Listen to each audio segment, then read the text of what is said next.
Welcome back, everybody. It is Heroes and Hooligans. It is Monday, and you know what that means. It means we're getting delirious up in here, or something like that, right? It means something. Anyways, happy Monday, friends. Happy D&D day. How's everybody feeling this week? Good? D&D. I love D&D Day because Oh, D&D Day signifies me starting my fucking weekend. And what better way to start my weekend than playing fucking D&D? What a better way to start your weekend is exactly right. Speaking of starting your weekend, you have to be spending 72 hours of doing minimal to no anything to get your full rest. So, before we jump into your weekend, who wants to recap for last week? sure. Okay. Last week we talked to, I believe it was the Weaver. Yep. She shrunk some of us, um, and offered us a bargain to go and get her some dream leaf. And if we struck the bargain, which we all did, those of us who were shrunk were normal again. When we returned with the dream leaf from Runeheim, she would give us an item, I believe it was. And we each had a little curse. Brill is growing younger. Trolls think I'm attractive. Dahlias I will find forgot love. that's what it was. That was what it was. But so we essentially set out from there after that and made our way to the town of, let me check my map, Beston, I think it's based on. Bason. Yeah. The dockmaster seemed a little sus, and as we were slipping our way up the ramp, some kobolds leaped off of a ship and battle ensued. Brill took some heavy beatings, but we eventually overcame them. And then we went to, I do not have the name of the inn, but we went to an inn and procured rooms for the couple days. The dockmaster gave us some light reward. I believe we looted some gold or some coin.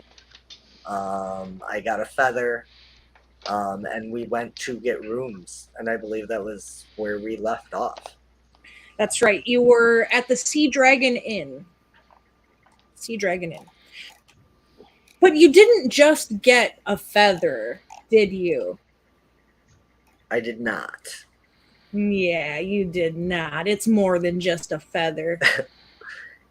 I believe after some of this time resting and trying to figure out what it is, it can turn into a very relatively large boat.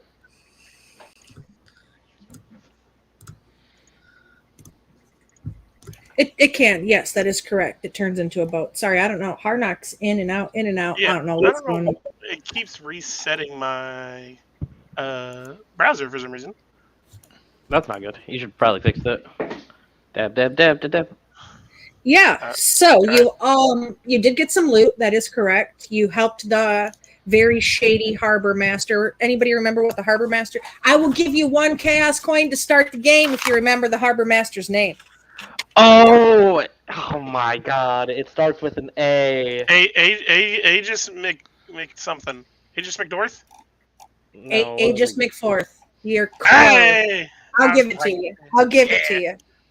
Oh, wait. I already have 1 3 chaos coins. coin. Oh, Already well, have. you can either eat shit or give it to one of your friends. I will give it to I'm gonna give it to Brill. Brill, take a chaos coin. Just for reference, I believe with the one for the recap, Brill has 2. That's fine. Yeah. Okay. Yeah. Thank you for reminding me. I forgot to tell you. Whoever does recap will get a starting chaos coin as well. You get it's an advantage for doing the recap. Oh, I thought we were just taking turns doing the recap. Wait, so do I have a chaos coin from last week? You used them, I thought. No, I didn't even realize I got one. Yep, you can have one. I will retroactively give you Hell yeah. an opportunity to not suck. Haha. I haven't rolled a 1 or a 20, so this is my first time getting one. Big excite. So, Joke's on you, sucking is my character trait. That's my real trait.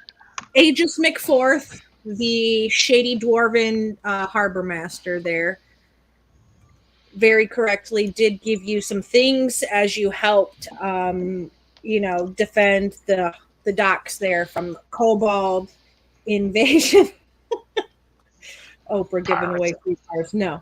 So, kobold pirates, essentially. You protected the docks from that. So you were able to kind of loot them and get some stuff. And you headed off to the Sea Dragon Inn, where you purchased some, I believe, middle-class sort of rooms where you're kind of all bunked up. Did you get middle class or the lower ones where you were in the...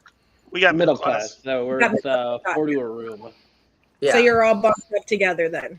So you got a room where you're all bunked up together, some food, some, bathing place and all of that. So you're able to do such. So essentially you did pay for your whole stay here. So you've got 3 days of downtime that you need to take in order to successfully achieve your full long rest.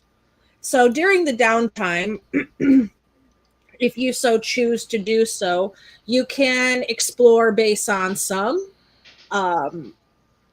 Bason is a river fishing village. That's why there's the dock there. It is in Caer, which Caer is formerly known as Caer, Niada, the land of many rivers.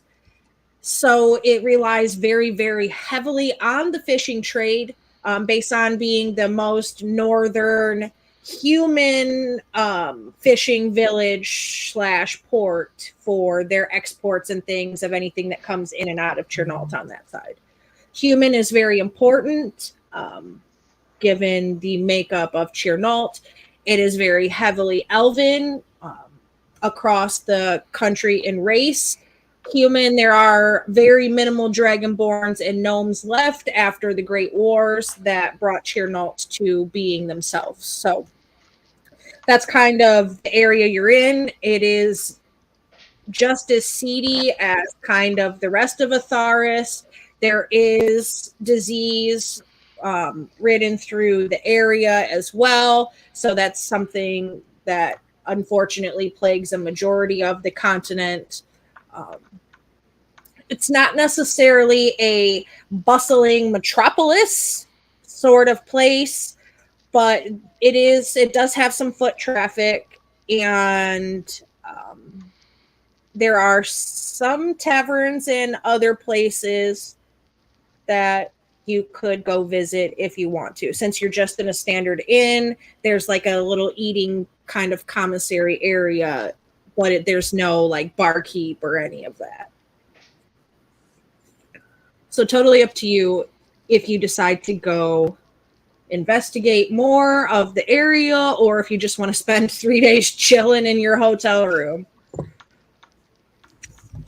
I do know Brill would definitely spend like the first at least 24 to 36 hours resting up. But she would probably like the second night go out and explore and see what goes on in Bason after dark. Okay. So we know what Brill's plan of action is during her downtime. What about the rest of you? So I know Harnock did some herbalist things and made some potions. Other than that, Harnock would probably kind of stay in the room. He's not going to roam around too much. Okay. What about Gray? Gray would he would move out around more throughout the day, seeing how like the citizens are interacting and whatnot, to getting like a feel for the vibe of like the Bason. Bason, yep. Bason. What about Vel? What's Vel doing? Vel would probably do a combination of wandering around like local markets and apothecaries looking for anything interesting or useful. And then the rest of the time would be spent probably like outside the area, just kind of roaming around out in the woods, doing a similar thing.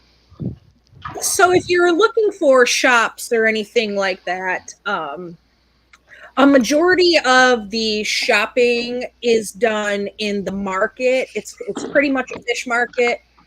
There's a bunch of stalls of different kinds of fish and things like that. And then there are a few other smaller stalls sort of spread out through there where you'll find a clothier. You'll find there's a Fletcher there. You'll find somebody who has like some little trinkets and bric-a-brac. You know, there's a few different little things, but it's like a touristy style market, not necessarily a we need to stock up on things style market.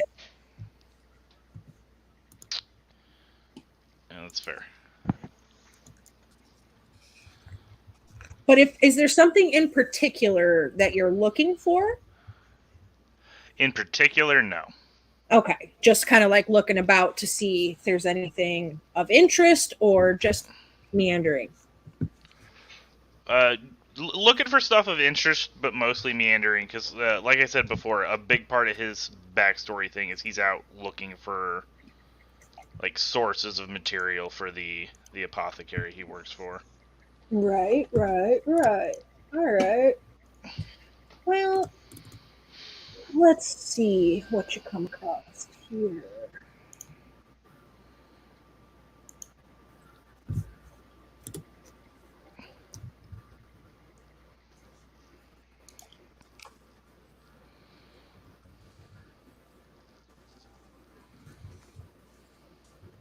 Let's see.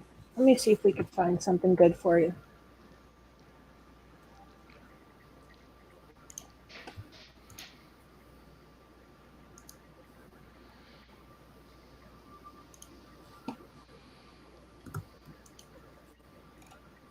Maybe.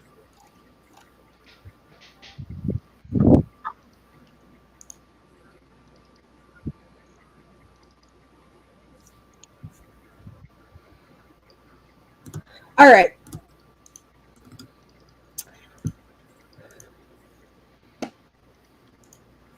So you do come across this little booth, and the booth is just simply named the Cork and Barrel, and everything that you see in this little booth are all different kinds of containers. Things like wine and water skins, like glass flask, metal flask, a Viking style horned helmet, you know, all different kinds of things. But each thing looks like it is fabricated to be a container for some sort of potion or something along those lines.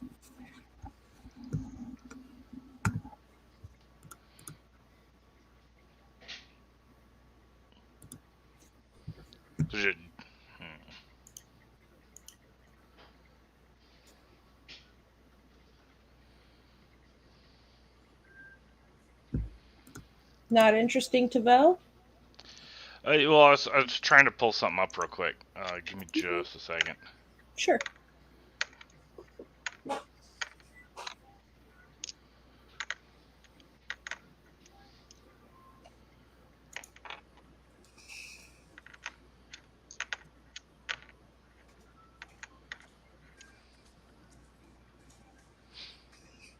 Okay, yeah, just the random concoctions and stuff like that.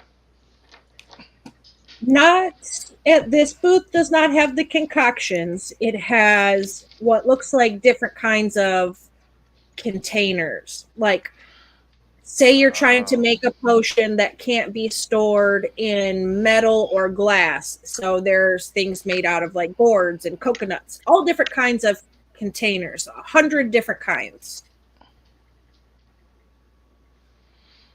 But there is a potion place right down the way. So you got two options that fit within the realm of what you're kind of looking for. Yeah, I don't know if he doesn't really have any need for a unusual container right now.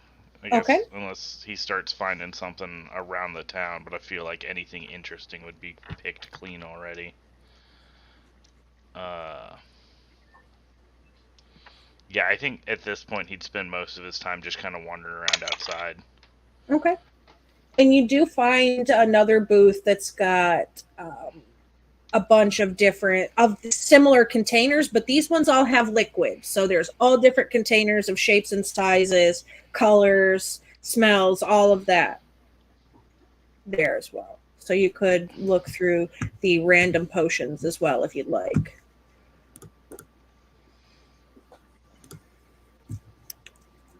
If not, nothing of interest to you there. Yeah, no, not right now at least. All right.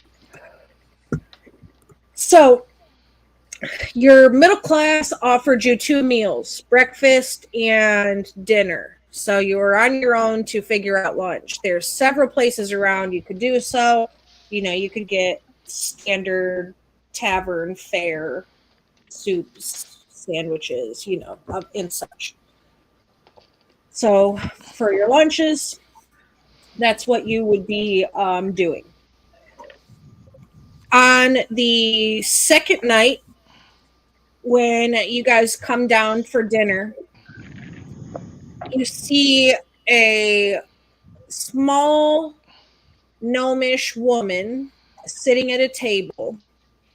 And in front of her, she has several different plates, bowls, mugs, all in front of her. She's got several pieces of parchment spread out across the table, scribbling notes on each of them. And the food and drink all look like they're from different places. So you see like a plate and a bowl and a cup that match, but there are several different ones looking like maybe she got takeout from several of the local taverns. And she's by herself, and you see her kind of like pop her head up and just kind of speak out loud. I don't know how their lights stay on. Their food, their service, everything is terrible. 0 stars. Still, I see plenty of people wandering in off the street. They must be making a killing.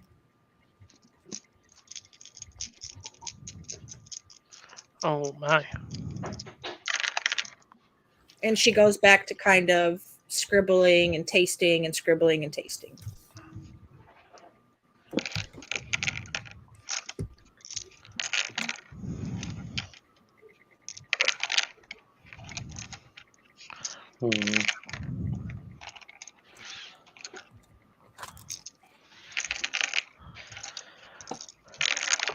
So we're. I'm sorry. Go ahead. Does she, like, if we sit down and eat, does she, like, have other outbursts? Is this common, or was that kind of a unique one? She seems to be like kind of muttering to herself while she's taking notes, but that is the only really outburst she has while you're sitting there for your dinner, which is a nice hearty roasted stew, but it's not made with any sort of mammal. It's made with fish. So it's like a roasted fish stew. It's got potatoes in it, some carrots, kind of like a white style sauce, kind of not like a beef stock, but like a whiter sauce.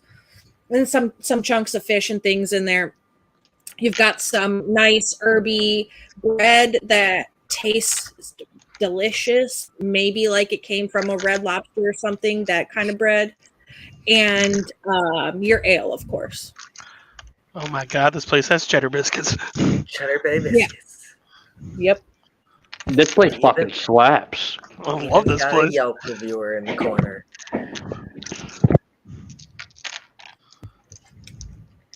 So yeah, you're sitting there just eating. You could see like There's not really very many people there, one or two around, but she seems to be the most active. Most people just come in, eat, quiet, and go.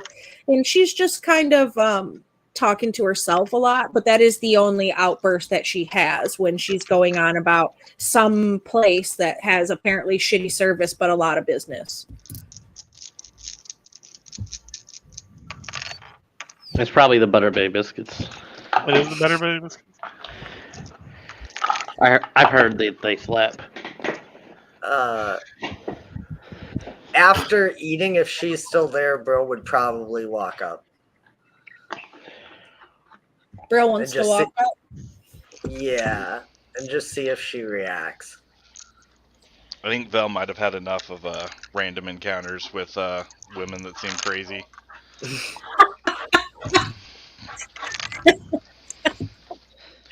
All right. So the three of you kind of are sitting at your table still. You finished eating, you're chopping it up, and Brill gets up and goes over to this little gnomish woman. And when you get to her table and you sit down, she's dressed in all black. She's got black pants, a black turtleneck, a long black kind of overcoat on as well. She has glasses that sit very low on her nose, and they're like the half brim glasses. And her hair, it's kind of like a gray salt and pepper color, and she kind of has it slicked back, but it's still down. So it's just like a slick, smooth back motion. And when you sit down, she just kind of looks up above her glasses at you with this like, yes, hello, how can I help you look? But she doesn't say anything to you. She just kind of gives you this, yes, look. I don't know, you seemed like you wanted someone to talk to. Well, people do like hearing what I have to say. I wouldn't be the renowned food critic that I am if they didn't, which I'm sure you knew that. I'm sure you knew that I am Donna Yelp, the renowned food critic of Atharis. Definitely. Everyone knows who you are. Well, they should, because I have the smartest taste buds that a gnome or any other being of life could have ever had, hence why I'm renowned. But since you're asking, I am feeling rather peeved that this terrible watery soup is considered good at all. I don't know how many people, how people or why people keep going into this establishment. Which establishment is that? Oh, the seedy one up the road. The Broken Thief, I don't know, the Stabber. Oh, this is the name. Yes, the Wounded Rogue. That's the name. The Wounded Rogue. Kind of an ominous name for a place, said the Wounded Rogue. It should be ominous. Their soup is like water, and it smells like rotten vegetables. Have you had anything else from there? Was it just the soup? Have you gone on a different day? No, I haven't tried anything else. But I would be willing to toss you a couple of copper if you want to sacrifice your mediocre taste buds for their slop.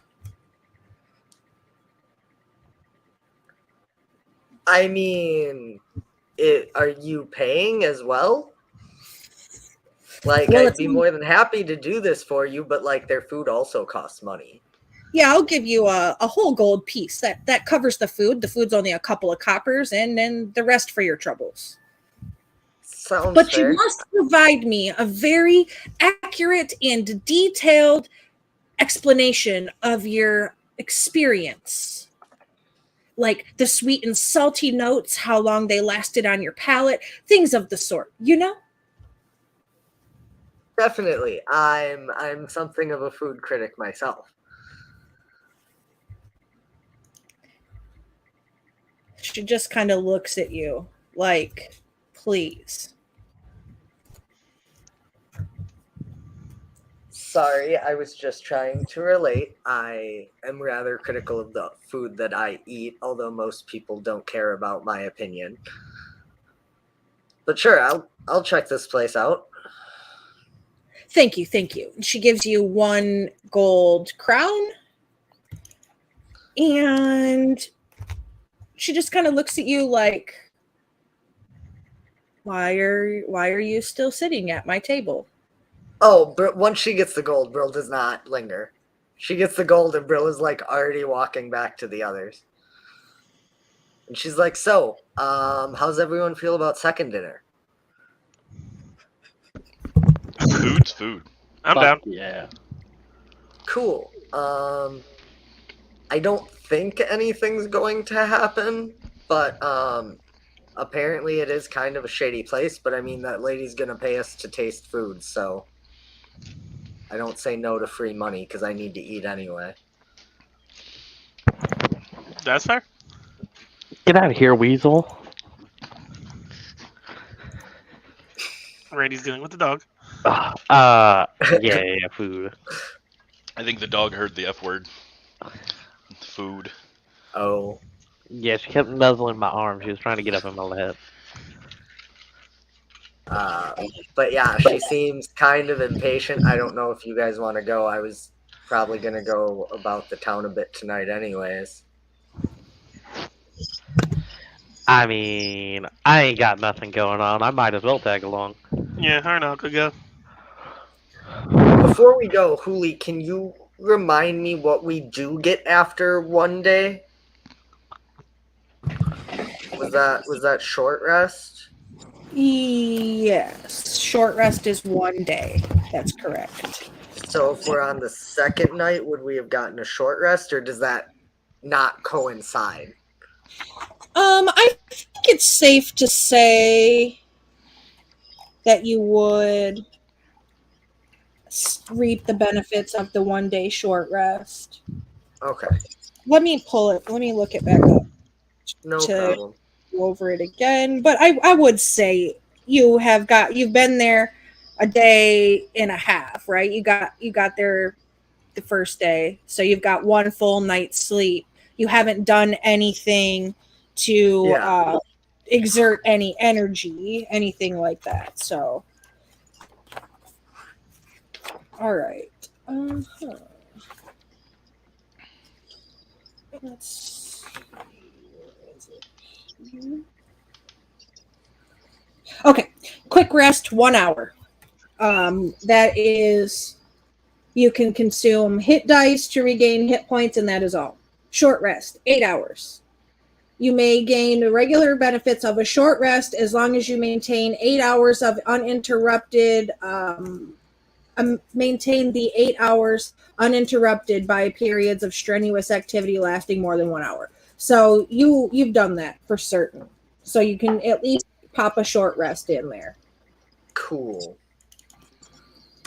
You've got tonight and 1 more night that you have to spend to be able to get your full 72-hour long rest benefit. Kinda just didn't want to go to a seedy tavern with 2 HP. No, it's fair. So you can at least take the benefits of a short rest, roll out hit dice, anything like that you need.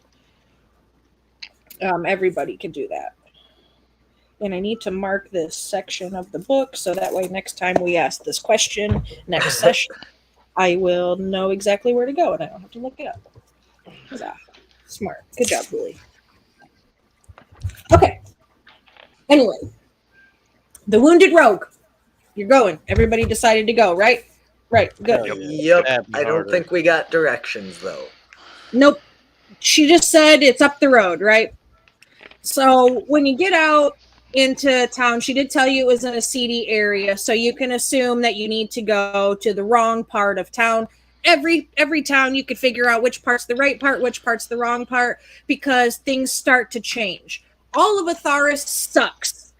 Everywhere sucks. It's all shitty. A lot of places are already dilapidated or barely up and running, but you can see the clear definition between the good part and the bad part. Things just go from bad to worse, right?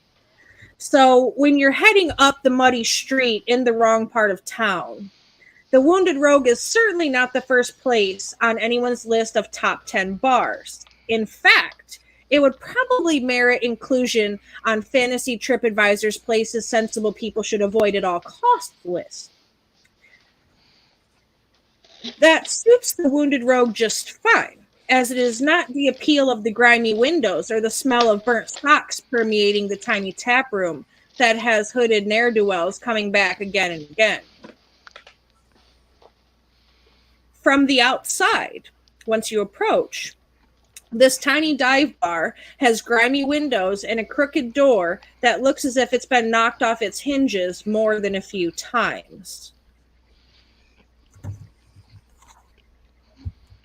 My kind of bar. Now, I'm going to have to stop you right there. How the hell do you get the smell of burnt socks in a bar? I mean, she did Welcome say to that the tracks. soup tasted like water, and it tasted like dirty water, so maybe it's the water they clean the socks in. We should not get the soup, though. She already tasted that. No, Is there any markings around the door frame or anywhere that stands out? Not outside, no. Okay. If no one else does, Brill kind of pulls her hood a little higher and walks in. I follow Brill inside due to the fact that I do not have a hood to pull high. I'm good. yeah, I'll just follow him in. A scraggly human barmaid named Karga welcomes would-be guests with a toothless smile and a quite beady-eyed stare. That's terrifying. The tap room is tiny and serves two types of ale, dark and darker. The other two customers in the bar sit slumped over their table, too inebriated to react to any newcomers. The smell of burnt hair and something that may have once resembled food waft through the ajar door to the left, which on further inspection leads to a narrow hallway where a grumpy half-orc named Unek is sweating in the kitchen. Oh, we got orc cuisine. So the tavern, when you walk in the door, there are two round tables, one with 3 chairs, one with 2. There are 2 long rectangular tables on the, if you're looking top down and the door is on the north, it's going to be on the east side. There are 2 longer rectangular tables with 4 and 3 chairs. And then on the south side of the tap room is like the bar where there's, the bar stools and you can see the kegs and stuff behind. And then the door to the hallway where the cook and stuff is on the western side. Do we all want to go to the bar in order, or do you guys want to grab a table? I'll look for a table. Yeah, I was about to say. So Gray's gonna begin to look for a table. Harnock will go with Gray. There's only 2 patrons in the bar, and they're both like sitting at the bar slumped over. So the 4 tables are open. There's 4 of you. So the first rectangular table with 4 chairs at it seems like the best bet. Dope. So you're able to go over and sit down. Does it seem like the bartender is intending to come take our order? She looks like she's behind the bar grabbing a towel and a piece of parchment and a few things to come over to you. Yes. Okay, cool. Then we'll sit.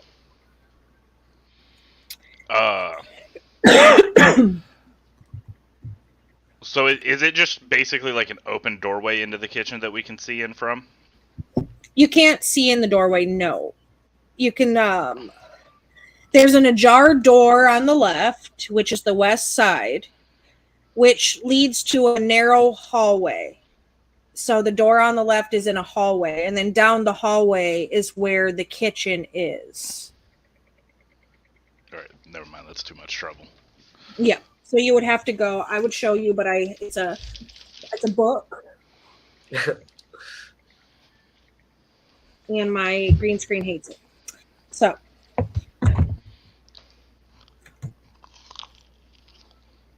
you can find a table perfectly. There's only 2 people in there, plenty of room. So you find one, you sit down, and you wait. And she looks like she's getting together to come over to you, and then she goes back to the kitchen and then comes out and cleans some tables and stuff, and then realizes, oh yeah, I need to go see what you want. And you've been waiting probably a good 20 minutes before she comes over to you. And she does, and she smiles, and she's got no teeth. It's a very toothless, toothy grin. And she sits down 4 pieces of parchment on the table, which you can assume are the menus. Do these menus have things written on them? These are blank. There are 2 options on the menu: soup and ale. Oh, I will take 1 ale, please. I'm sorry, do you have anything other than soup? She kind of grunts. I feel like asking a lot.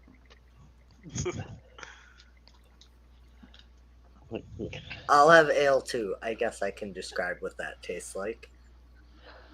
It'll get you drunk. I guess Harnock will just get an ale. All right, Velius is getting the soup. And an ale. Oh, And an ale. Oh. You're spending all of our money? Oh my god. Zell came down here Our being money. told he was getting food. The soup and the ale are both priced at the low price of 2 coppers each. It'll get you drunk. That's all For those need. of you having ale, are you having dark or darker ale? Darker. You know what? I don't have a terrible backstory. My character's nothing's been too bad in his life. We're gonna go with just dark. You know, we don't want to get too Just dark Yeah. ale for Gray. Harnock's Yeah. just going dark. Dark. All right, Brill, are you Who having knows? dark We or might dark? get a second one. Darker. Darker for Brill. All right, and Vel, you're having soup. Yeah. So, are you having ale too, or just soup? Oh, I'm having the darker ale. The darker ale too. So 2 darkers, 2 darks. So that's 8 coppers, and 2 for the soup, 10 coppers. So 1 silver piece in total is the She's price. gonna hate, but I give her the gold that Donna gave me. Oh, and then she just reaches into her pouch that she has, her server's pouch, pulls out 9 silver pieces, and hands them back to you. Oh, cool. Okay. And then kind of smiles, waiting patiently for her tip. I give her an extra silver.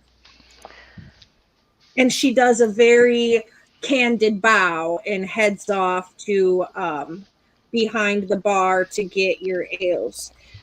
Harnock, you have the highest We didn't do passive anything yet. perception, if I'm not mistaken. Yes. All right, what is it? What's your passive? 15. 15. All right. With your passive, I'm going to grant that as advantage, since it's not quite high enough, to give me a perception check as you watch her go to the bar, please. Alright, perception check. Yep, at advantage. Advantage. So that's 16. 16. 16. All right. You see, when you guys watch her kind of go to get your ales and stuff, Harnock, you notice a filthy scrap of parchment pinned to the wall behind her at the bar, which states, "Please let the chef know if you enjoy the soup." Oh. Okay, I'll look at that, and I'll look at Velius and be like, if you enjoy the soup, you're supposed to let the chef know. Alrighty. Brill, I would like you to give me a perception at advantage as well, since this is your type of establishment. Okay, I'm glad for advantage. It's not super better. We'll spend a chaos coin. You need a 16. Oh, I got a 14. Wow, wow. Right. I will ask Harnock, are you pointing out the notes to your friends or no? Yes, I Okay. pointed it out to Velius, and I assume the Just other two probably could hear me. That's fair. all right. Brill, you see Thieves' Cant near the dirty, filthy scrap of parchment on the wall.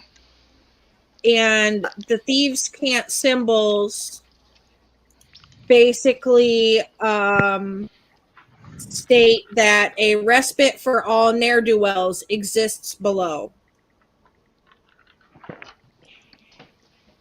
Cool. Good to know.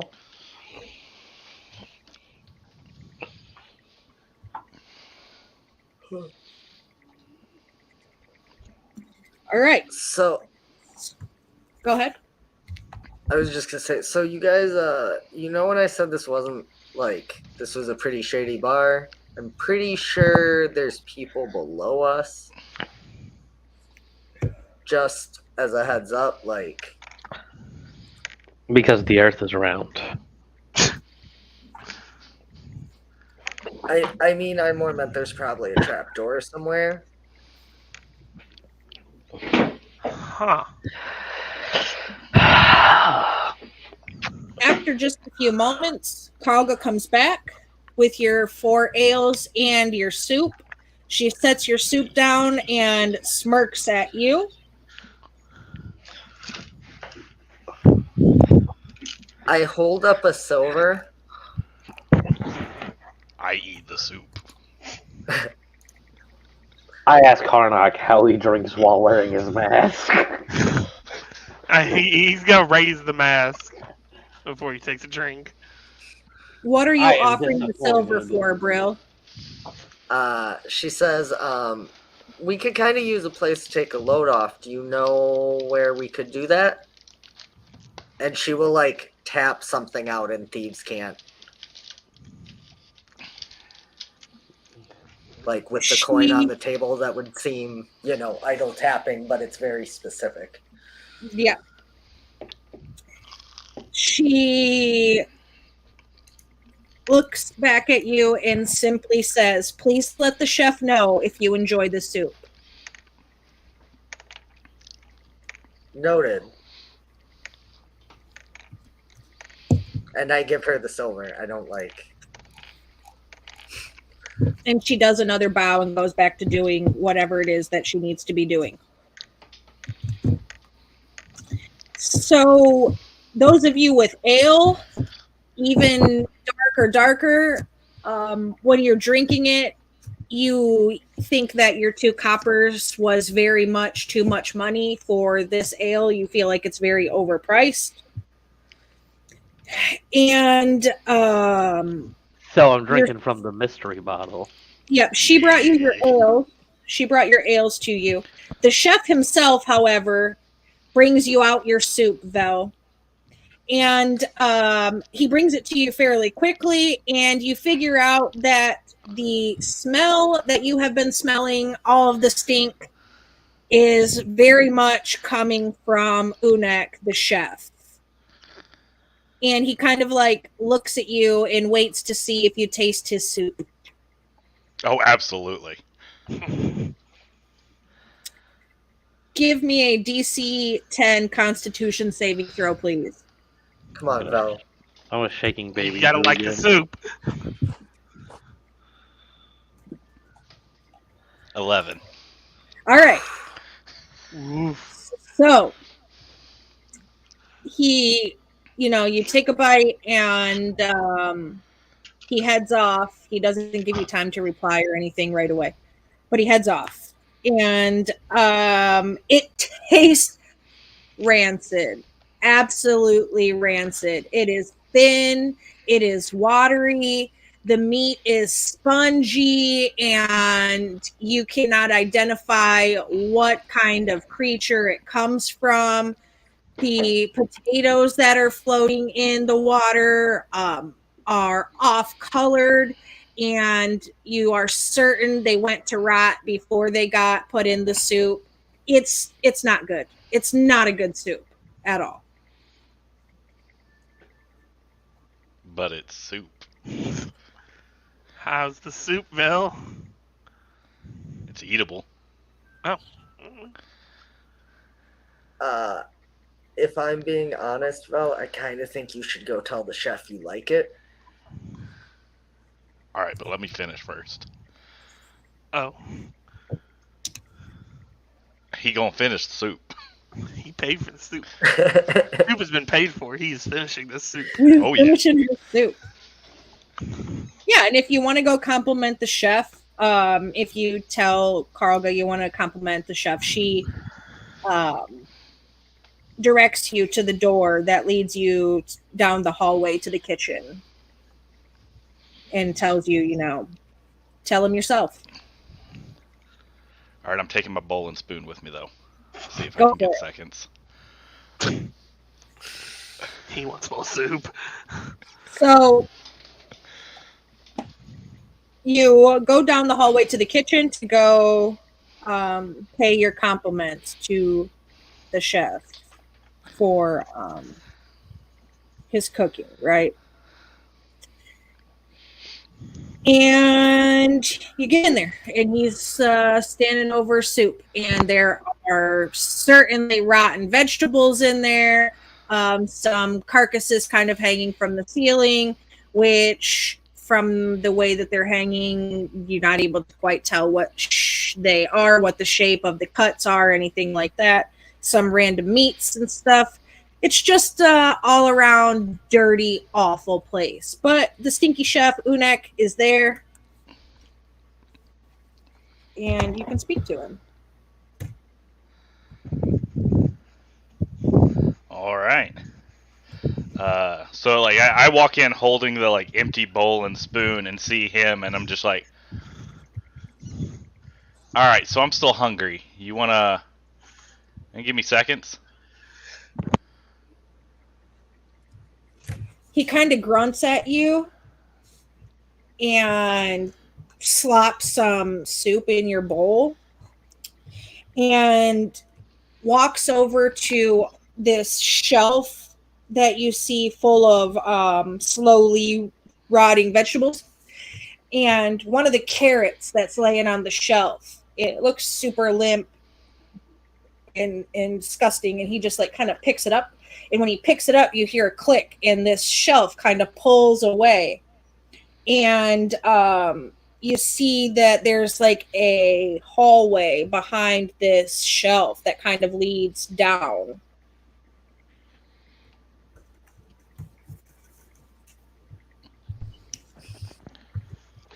And so I'm the only one back here, right?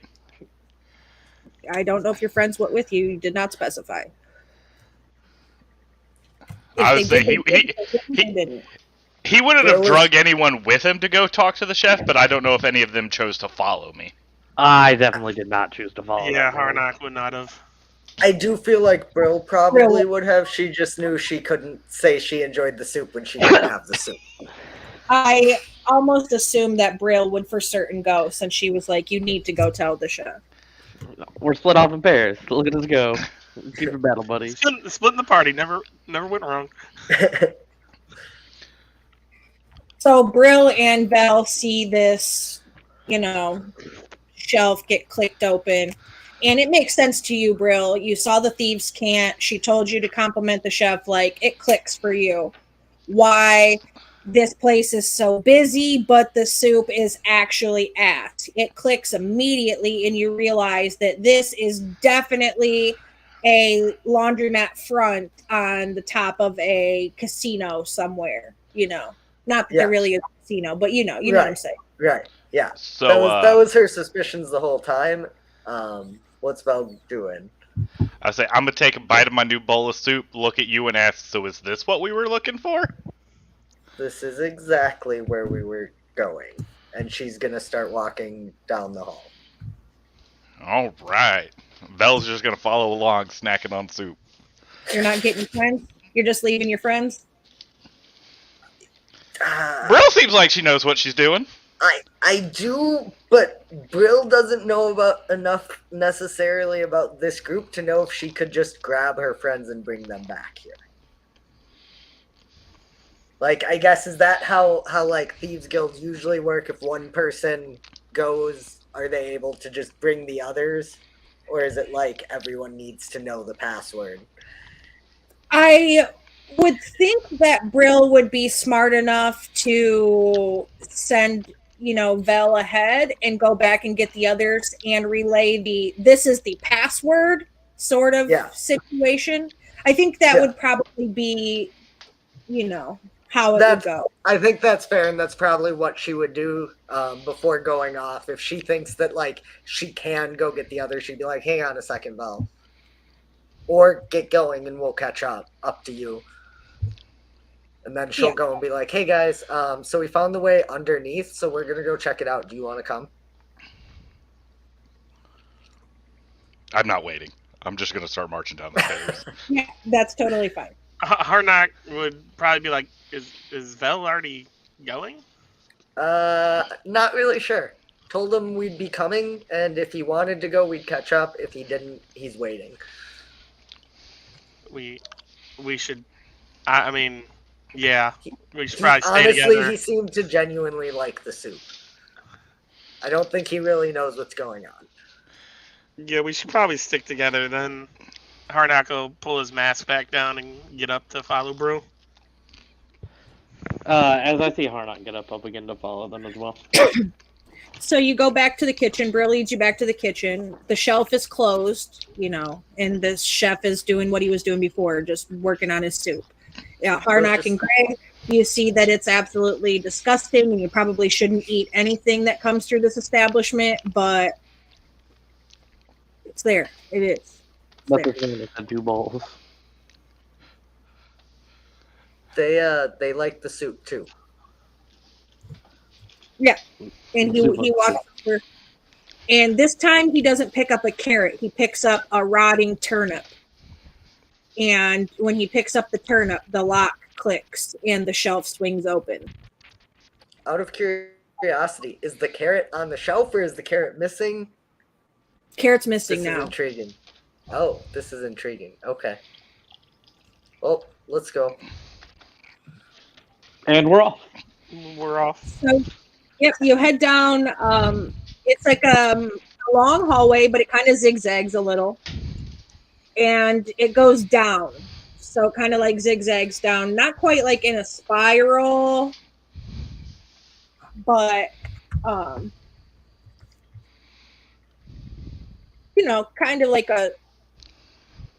kind of like that, right? So it's long and it goes down. When you get to the bottom, you see a sign above a doorway that says The Wounded Rogue. And this sign is very much more elegant than the Wounded Rogue sign that hangs above. And on the sign where it says The Wounded Rogue, there's a little, like, somebody painted over top of it, one of those little triangles. In between the and there's a little triangle, and it says Actual above it. Like somebody painted on Actual. Yeah. So when you swing this door open, Vel, you hit the door first, so you're going to swing it open first. You see there's a refined elegance to this room that is immediately apparent upon entering. Polished wooden floors and stylish leather chairs accompany this beautiful cocktail bar. Hushed conversations permeate the room, and it is entwined with the dulcet tones of a harp that make it extremely difficult to eavesdrop. So, and I'm here ahead of everybody, right? Yep. All right. I'm going to go sit down at the bar with my bowl of soup and order an ale since I left mine behind. So, this bar is very, very different. There is a fireplace tucked off in one corner. The chairs here are all like leather smoking lounge chairs. There are several people smoking pipes throughout. The tables are the little small, like elegant end tables set between some of these leather chairs, like kind of what you would see in a coffee house, like those kind of low setting, nice tables surrounded by, soft, comfy chairs. There is a L-shaped bar in the southern eastmost corner, and there are shelves that line the walls that are full of books and different things. In the southwest corner, you see a desk and a woman with two folks standing beside her at the desk. All throughout here, the people reclining on the chairs in this well-appointed lounge all have a certain hard edge to them, and it takes a skilled eye to see beyond the shadows of many hoods in the dim lantern light. So it is a very low light setting. A skilled harp player obscures most of the low-level conversations, and those wishing to listen must do so very delicately. Lip reading is equally as difficult, as most patrons obscure their mouths with hands or mugs of ale to keep their conversations discreet. In the corner next to the bar and surrounded by shelves of leather-bound ledgers is a beautiful mahogany desk. Behind the desk sits the contractor, Mariosa McGee, a middle-aged, turquoise-skinned tiefling with graying curly hair tied in a neat bun behind her head and framed by a pair of twisting black kudu horns. Her flat white eyes seemingly look at everything and nothing at once, and she constantly writes in the open ledger book in front of her. Two attendants, a surly orc named Grit, and Samata, a live-looking female half-elf with no tongue, flank Mariosa and see to her every need. All of you are in now. All of this apparent to each of you. Dope. So I'm gonna. Do I see Velius at the bar? Mm-hmm. Alright, dope. I'm gonna go grab the chair next to him and order me an ale. And is there like a bartender or something there? Yeah, a very, very elegant-looking bartender, dressed very nicely, smells very aromatic of things like elderberry and honey and lavender, and maybe a hint of nettlebane, maybe a little bit of nightshade in there. Just something slightly dangerous with the sweet smell. Dope. I would like to get a drink. As well as I would like to get a drink. My thing. I think my thing's freaking out. Wait, am I good now? Yeah. Yeah, go ahead. I hear you. Fine Yeah. the whole time. Alright. Order drink and ask if there's anything to eat besides that soup. As I look over Avelius's bowl. Man, you're gonna have to learn to not complain about food. You're gonna have to learn to eat better. Let me see if I can find. Excuse you, Google. That's why you should use Opera. Or I use Opera. It's my Google Drive. Oh.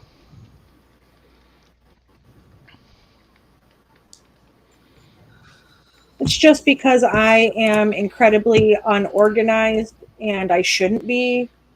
For some reason, I just am. It's awesome. I love it. I enjoy it. All right. There is, in fact, 2 menus for you to order from. A drink menu and a food menu. The food menu is very extensive, 92 items. You could roll a dice and figure out what you get out of that 92 items. And the drink menu, not quite as long, but has 6 special drinks on them. One of them, the Wounded Rogue Special Grog. One of them called the Painkiller. One of them called the Zombie. One of them called Oxeye's Special, Dark, and Stormy. One of them, Blackbeard's Severed Head, and the other one, Cursed Aztec Treasure. Those are the 6 special drinks, and the food menu is much more than just soup. All right, well, I rolled a 35, and I would like a Blackbeard Severed Head. All right, 35. Gold? 35 is a meatloaf. And Fuck yeah, if you meatloaf again. you can guess the meat, the meal is free. Hell yeah. All right. I get to guess the meat. If you want to try to guess the meat, the meal is free if you get it right. Okay. I wish I could describe can you describe the flavor to me? I would say a little on the spicy side, Okay. definitely a little bit earthy.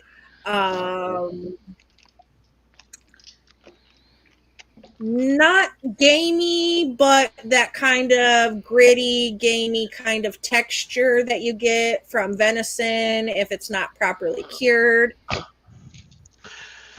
It's caribou. It's definitely not. Fuck. Brill is gonna order some food too. Perfect. Roll the dice and we'll see what you get. 81. Right on, 81. The new chef is preparing what she calls woodman steaks. It is similar to pork, but lean and with a mysterious herbal flavor. Yum.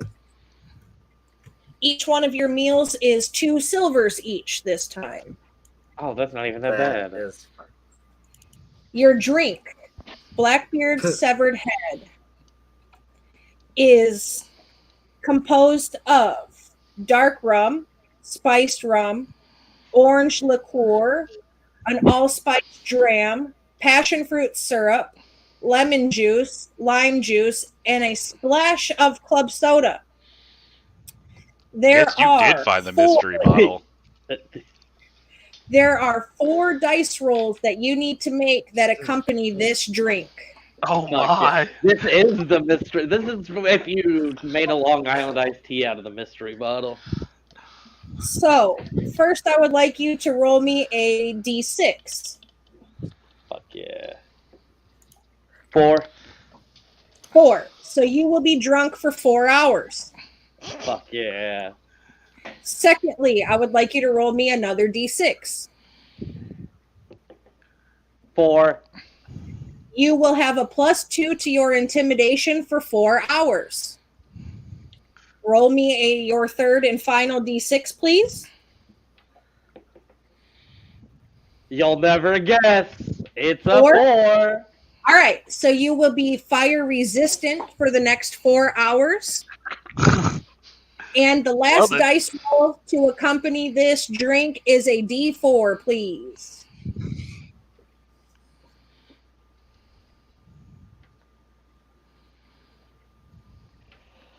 Oh. There's no fucking shot. 4. 4. All right. Loving. So, for the next 4 hours, added to your +2 for intimidation, you're going to have an additional +1 for any intimidation checks that you make. And on a successful intimidation roll, the opponent will be filled with unspeakable fear and will run away from you. Oh.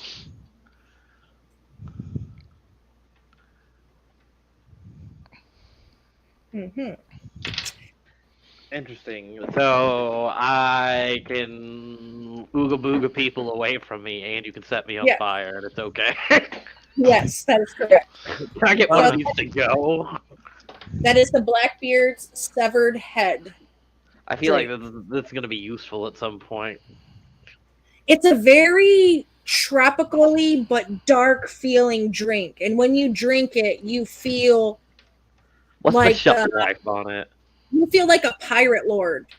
You feel like a death-defying pirate lord, somebody that took over from somebody awesome. You murdered the pirate lord before you, and you just feel awesome and emboldened from your drink. Definitely not a One Piece campaign. YOLO. Definitely not One Piece campaign. We've already had pirate kobolds. So what's the shelf life on this stuff? And how much would 65 gallons cost? Jesus. That's because you do have that barrel, don't you? You've got that big ass barrel. Yeah, I mean, The barrel of drinking water right now. But I mean, even like fireproof is really useful. You cannot afford to buy more than one of those. So I'm just going to tell you that's not going to happen. I know how much money you have, and it's not enough. Oh. Oh, great. Hal just spent all of our money. No, just my money.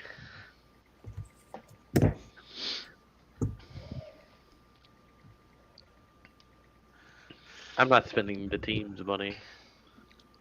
Your guys' money is being tracked separately. That drink cost 666 copper pieces. What's that in mathematics? So it's 10 copper to a silver, 10 silver to a gold.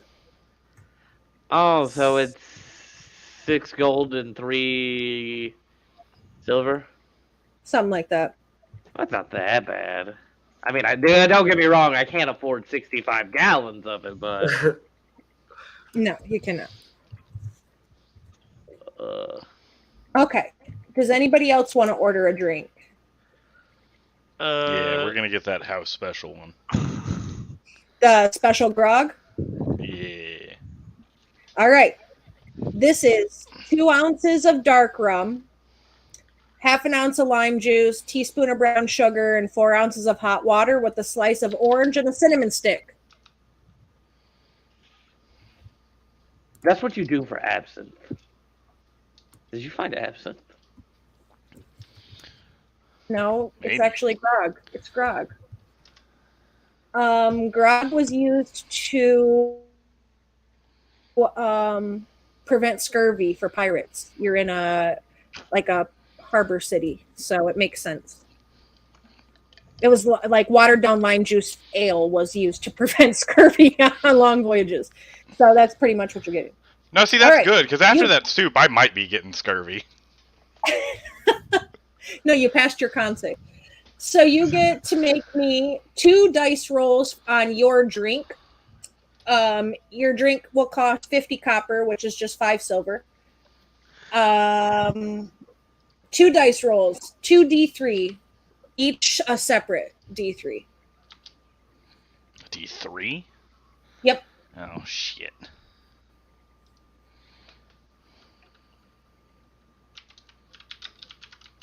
Just roll a D4, and we'll say a 4 and a 3 are the same. Oh, that works. 4? All right, so you will be drunk for 3 hours. And your second one? 1. 1. So Val orders a special grog, takes a big fat swig of it, coughs a little bit, not because it's terrible or anything, just feels like you got something stuck in your throat. After you cough for a second, the rest of you see that Vel has some gills that have grown in on the side of his neck, like behind his ears. You're able to breathe underwater for the next hour. It's not bad. Now you can find those underwater trolls. Be popular everywhere I go. All right. Does anybody else want to order a drink or something to eat? So since it's dark and Harnock can't really see a whole lot of people, he's really on edge right now. So he's not going to be ordering anything. Okay. Brill has been in enough places like this to know this is not the type of place to get drunk.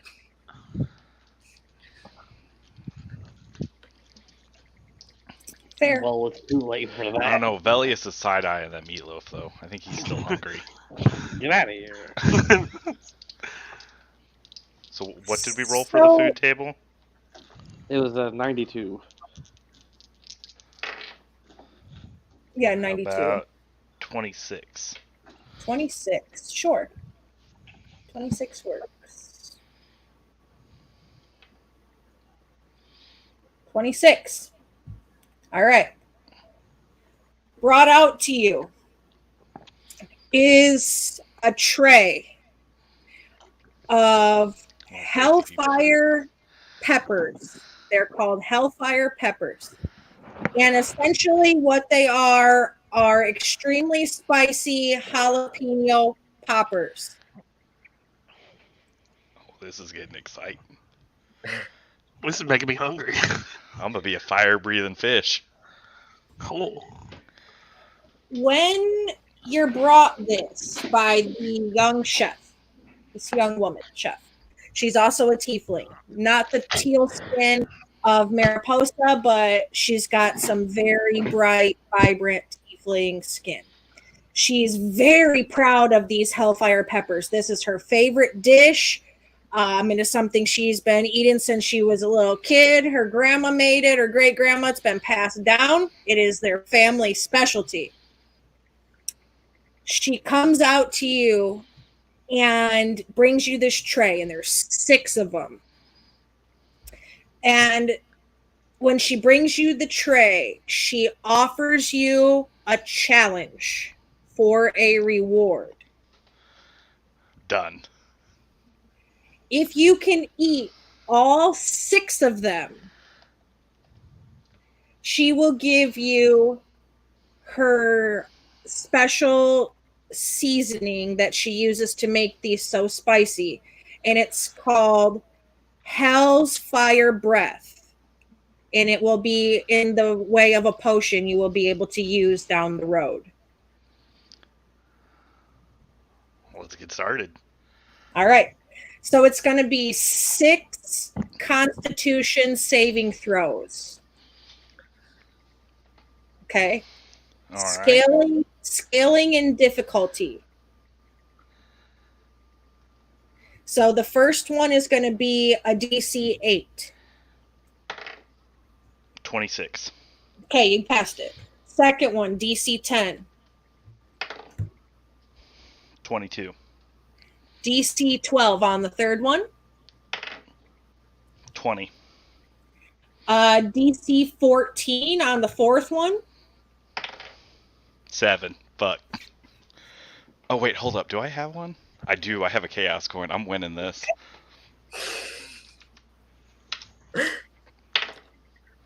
Oh, nat 20. Okay.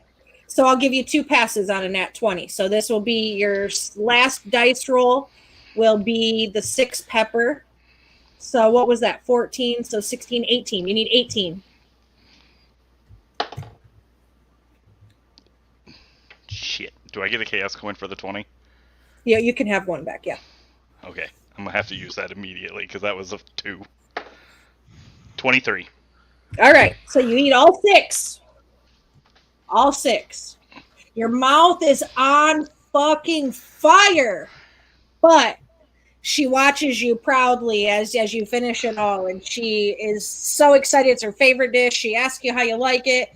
And then she, cleans up and runs to the back. She comes back with 2 things. One is a piece of paper for Brill. It's a little note of parchment she slides to you on the fly. The other is a potion of orange liquid flickering and smoking, filling the top of the container, and it wafts out whenever it's open. And it is spicy. If you pop it open, it is spicy. And this is a Hellfire Breath potion. I'm going to send it to you so you know what it is. It's excellent is what it is. It is excellent. You're going to love it because it basically gives you dragon's breath. Oh.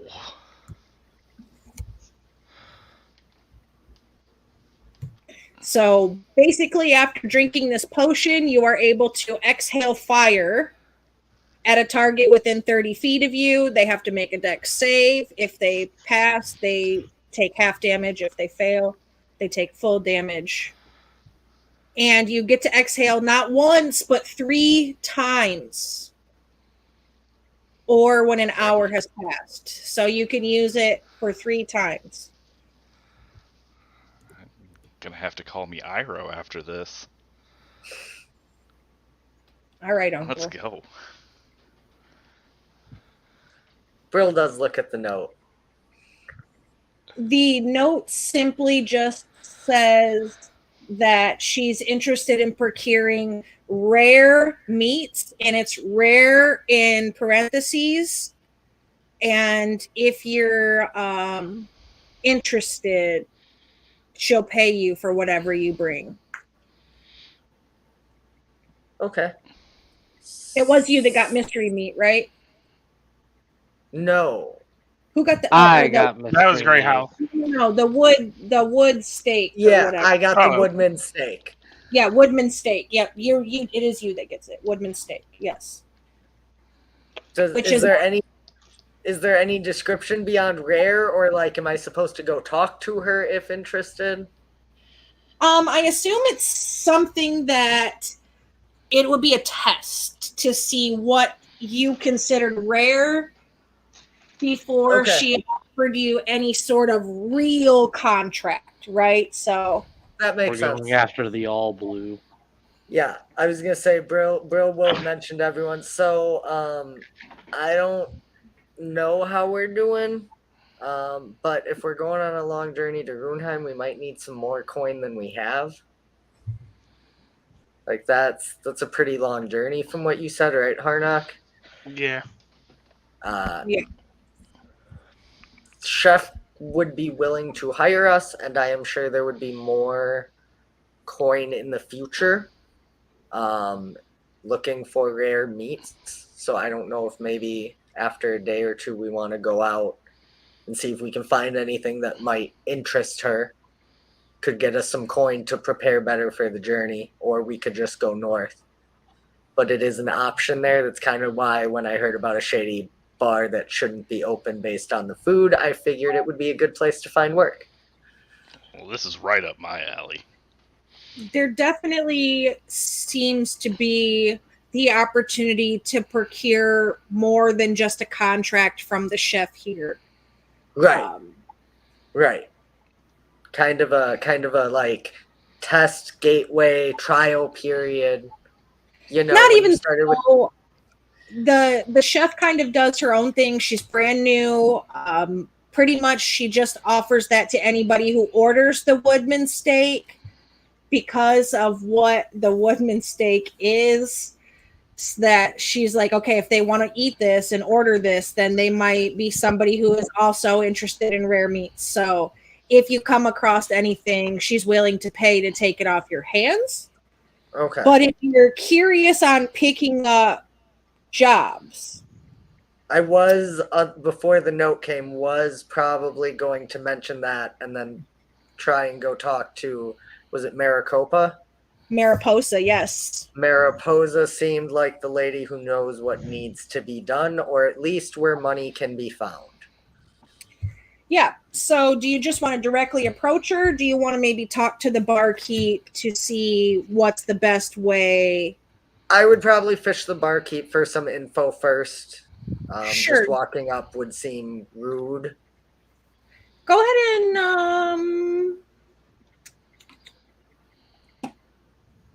I don't know. What do you want?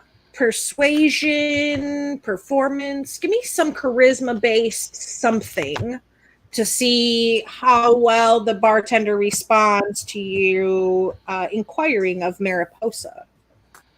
The only one I'm trained in is intimidation, but I think persuasion is better here. Okay. Like I don't know that intimidating the bartender is going to get them to Probably send me fucking to not. their boss. Good idea. But we're going to use a chaos coin because that was a 6. Okay. That's a 13. That's something. Yeah, that's better. You just needed a 12 to get her to tell you anything. The barkeep tells you that if you wish to speak with Mariosa, I'm sorry, Mariosa, then you can buy her a drink and take it to her. Do you know which drink she likes? The particular drink that you would need to buy her is, and you'll pick up on this whenever he says you need to buy her a drink. It's kind of like your buy-in. Your front. Okay. It's a 20 gold piece shot of whiskey. Oh, So, guys, how much gold do we have? I assume we could make more than 20 gold off a job, but I cannot buy this job. so since Brill paid for the ferry, Harnack has 5 gold to put towards it. I have 2 currently. 2 And you should have 8 some silver. over. You should have some in your party gold still from what you just got. I was You got about to say, we still have 14 party gold, 110 party silver. Oh, that was more party gold than I thought we had left. So is this something we want to invest party gold in? Yep, the cheapest job that you would get paid for start out is the cheapest one on my list is 22 gold pieces. So you would make the money back and then a little bit. That's the Right. cheapest. That's the job that you get. Right. Plus, if we find anything interesting to eat. Exactly. Like and we don't know what that job is until we talk to her. It could be, like you said, going out dealing with a monster, and maybe the chef likes monster meat. Or it could be, I don't know, getting a late payment from some shopkeep that she protects or something. Yeah. We'd have to find out, but that's kind of the opportunity we got. It's up to the group. I Yeah. don't know if that much gold can really get us to Runheim or not. Yeah, think about it as kind of like a mix between the Dark Brotherhood and the Thieves Guild from Scrim. It's a similar mix of that. And, the beginning jobs don't pay as much, but if you decide you want to join the guild, then, you can make more money. So it's just like, this is something that's more up Brill's alley because it's very roguey stuff, but everybody could become a member of the guild if you choose to open that skill line. It gives you kind of a sub opportunity. And if you join the Assassin's Guild, it doesn't stop you from joining other things unless they're conflicting. So if one of you wants to be joining the damn Templars and fighting crime, then obviously you're not going to be an assassin in the Assassin's Guild. But Right. it's a mix of thievery style stuff and dark style stuff. And she would probably give that at least as a fair warning that, like, I don't know what other money-making opportunities we will find, but this isn't probably exactly on the up-and-up work either. Yeah, Harnack doesn't have like a lot of importance towards money, and since Brill paid for the ferry for all of us, he would just offer up his 5 gold to put towards it. Yeah. I would also offer up 5 gold, though, as much as I agree with us needing to take jobs to pay for this adventure we're on, we can't waste too much time because we do have to fix this. And Gray would point to for the sure. tattoo. Yeah. Because looking this good, as nice as it is, it feels kind of unnatural. Well, good for you thing is that should you decide to contract for the guild, it will be not all in one place. So you could still travel. Up to you totally. But if you want to toss in and go talk to Mariosa, you certainly can. Or we can just go back and tell the food critic how the food was. I don't know if we're up off our 1 gold, but we did get other food. I can describe the woodman's steak to her. Because, yeah, I definitely agree. I'm not saying we should stay here forever. I'm just saying we do need to equip ourselves. And we could certainly do that instead. I think we take we at least I think we at least put the money forwards to see what jobs they have available for us to take. Yeah. You gotta you gotta spend money to make money. Right. That's kind of what Brill's thinking, yeah. And Brill, when you're talking about describing the steak that you had, you get the overwhelming sense of maybe I shouldn't describe that steak since this place is hidden below. We just tell her that the soup tasted awful still. The soup I don't know what you mean. I was going to say, don't ask Mel. Yeah. You must have just went on a bad day. The soup was bomb diggity today. The petty part of Brill really wants to troll the lady and tell her it's an exclusive kitchen, and you have to tell the chef you like his food to get into the real restaurant and see what happens. Oh, because a critic like that would never want to. That's kind of what Brill was thinking. But I am aware that, yeah, I probably don't necessarily want to describe amazingness to get her to come back. But there is a part of Brill that kind of wants to. But yeah, if people will help chip in, Brill will go talk to Mariosa about this cheap job and what it would necessarily entail. I'm willing to chip in. Yep, Harnock was willing. Yeah, Vel's not as big of a fan of doing that kind of work, but since we haven't found anything else, he's willing to chip in. Yeah, just something to get you a little started, and then you can decide to stay or go. Yeah. Luckily for you, it's contracted, so. Nice part about this kind of work is you're never really tied in that far unless you borrow money to make it, so. Yep. So you buy the drink. You pool your money, you buy the shot, and you take it over to her. Yep. She takes the shot. She takes it. She shoots it. She sets it upside down on the corner of her desk where you can see there's like a ring there where she does this regularly. And she nods. And Grit opens a door behind her. And she gets up and walks through the door. And the half elf, Samata, she, motions you to follow. And she takes you back through this long hallway, and you see there are 2 doors. Once you get to the end of the hallway, one of them leads into a private rentable room that is warded against scrying and things if you need to do secret shady shit. And the other one is the guild offices. She sits you down. She gets you just a little minor bit of paperwork, nothing that asks too much, but essentially is your guild registration, which is what your 20 gold covers, so that you're able to pick up a contract in case you just a little bit of minor information the guild needs from you in case you fuck them over. Nothing too in depth, but enough where they can find you in the future. So she gets you through the paperwork. Brill, I assume you fill it all out. You register your little quartet here with the guild, and you're able to pick up your first contract.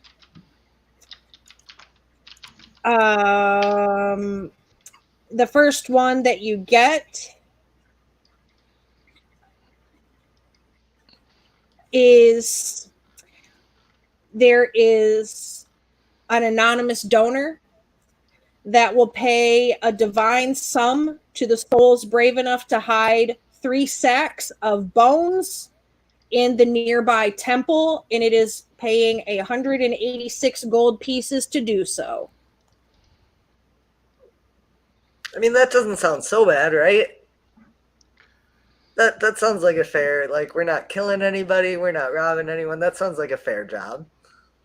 It could be worse. So it said we're hiding the bags in the temple? Mm-hmm. Yeah, I mean... Yes.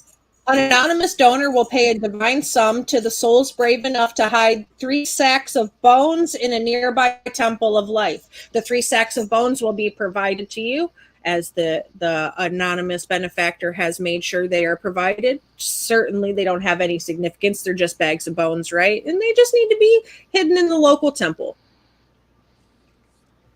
Yeah, definitely. We'll grab that. That doesn't, like I said, we're not going and killing anybody here. We can do that job.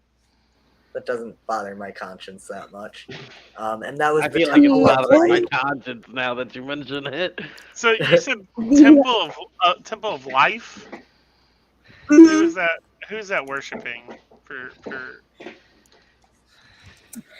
It is an elven temple dedicated to the nature spirits, which Brill, you may be able to answer them a little about this since you know about Arnold.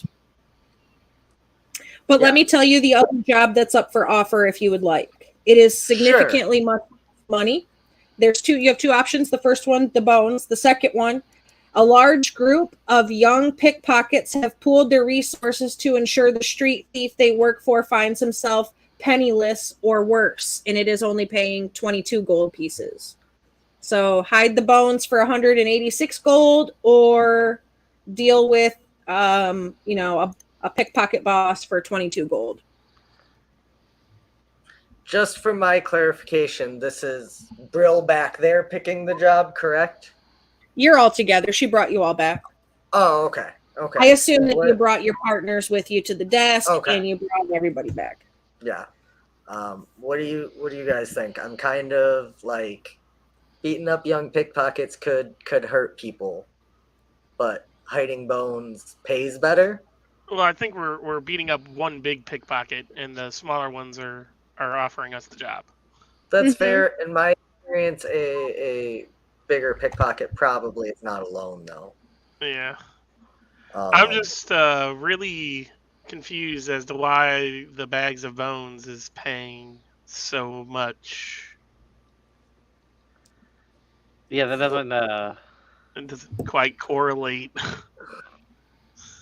How private are we currently? Like, can I speak under my breath to them, or will Mariosa definitely?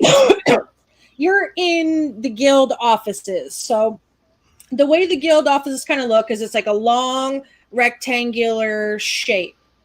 There's a small hallway that the long one came off of. On the south side of the small hallway is the tiny room that's for rent, where you could do any kind of meetings or anything. It's warded against scrying. It's soundproof. You can't hear things out of it.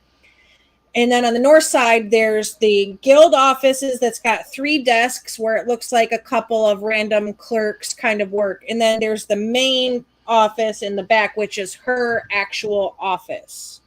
Okay. If you guys want the truth, go ahead. I was going to say, she brought you into the back space. If you wanted to walk out of there and all right, let us discuss, and then we'll tell you which job we want, you can do that too. Okay, yeah, we'll do that. And as we get out, Bro will be like, party vote here. I guess I'm looking at it as 186 gold for a 20 gold investment is a lot better, but realistically, the bones pay better because they don't want us to ask why they want these bones hidden.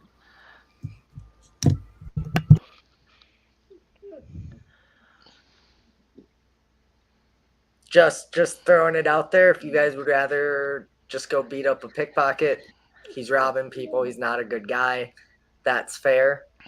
Like I said, I was just figuring if we can get 186 gold, we can probably get out of here quicker. This man do be spitting facts. And so you said Brill would be able to inform me a little bit more about this temple, or was that just about the job in general?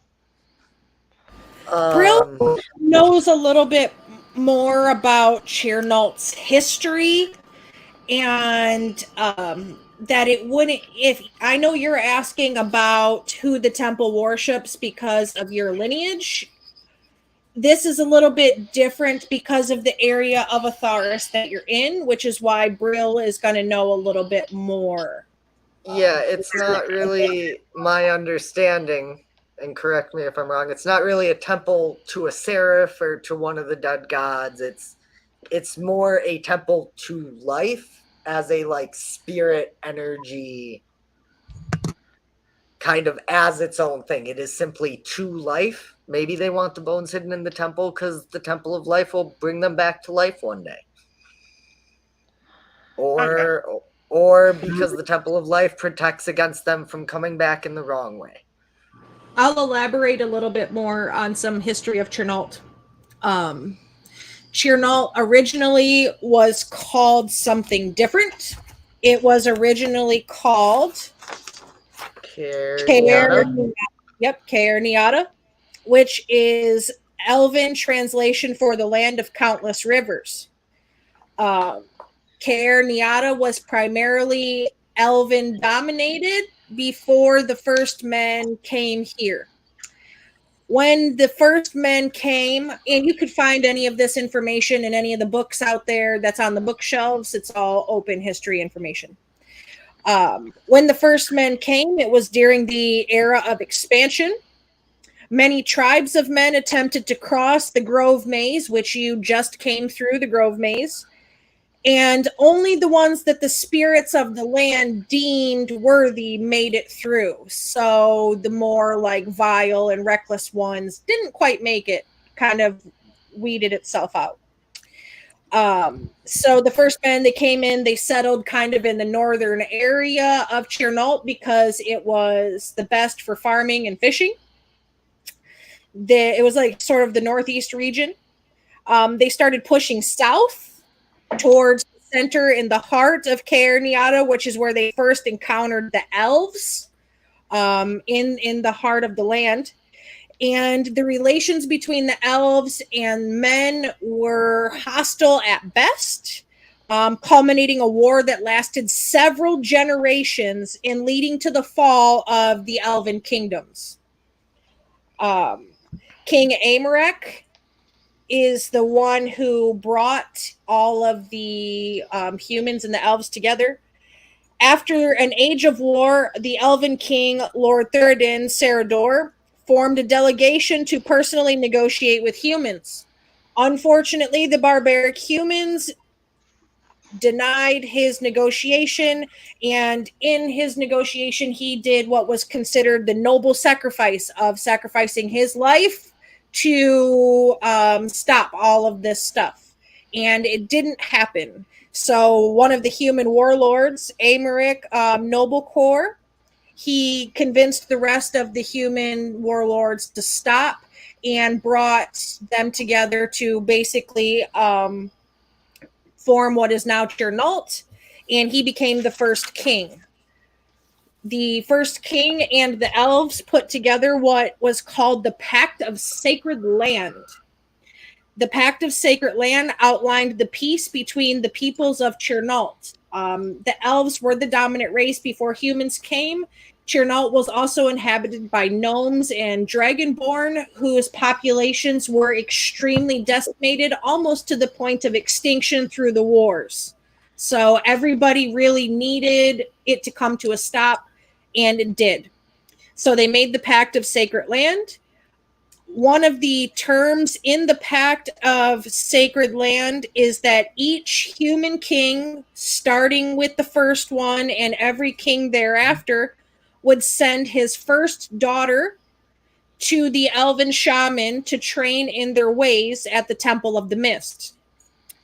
There was also a clear distribution of the tasks across the land. The elves, more in charge of the nature spirit side of things, communing with the spirits, keeping them at bay. That's what the mist that sets across Chernault is considered spiritual. The elves believe that there are spirits in everything, the rocks, the trees, the water, the land. Everything has spirits, everything has life. That's what the elves believe. The humans, on the other hand, were more in charge of militaristic style stuff, keeping the land safe from mortal enemies. So the elves were dealing with the spirits and supernatural enemies, and the humans were dealing with any mortal enemies. Where the humans split off into two main knightly factions, that one of them they protected the elves, who there's an order of elves who deals with the spirits. So one set of knights did that. The other one, not so nice. So that's what you know history-wise of Chernault previously. Brill knows all of these things because that is the history in the past. All of them able to be found in a history book. It is the most, there is more current history, but it's nothing you have learned quite yet. Gotcha. Oh yeah, so far since it seems pretty harmless, Harnock's cool going to the Temple of Life, hiding bones. What about Vel? I know Vel had seemed like he had the most reservations with this kind of work. Yeah, it's not necessarily something he's super comfortable with, but being from Astoya, he's not super unfamiliar with weird occult shit like leaving bones somewhere.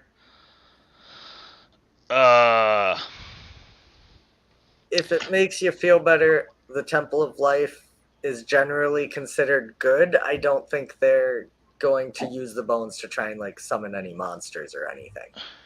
Well, so what he would be thinking is like we're hiding the bones there. And that's fair. That's true. Yeah, we're hiding the bones. We're not like putting them there for the Temple of Life. We're hiding them in the Temple of Life. But so the thought process would be it's a Temple of Life, so any occult would likely be suppressed there. Yeah. And then I don't know, it could go sideways, but it doesn't seem like it's something that like it seems like we might be like framing somebody or something like that. But it doesn't seem like it's necessarily too dangerous, so he's not going to be super gung-ho happy about doing it, but this is also Grim Hollow, and you kind of do what you got to do. Yeah. That's fair. Gray, opinions? I mean, we seem to all be for it, so cool. Let's make this bank. Let's make 186 gold delivering some bones, and we'll go back in and tell Mariosa that. All right.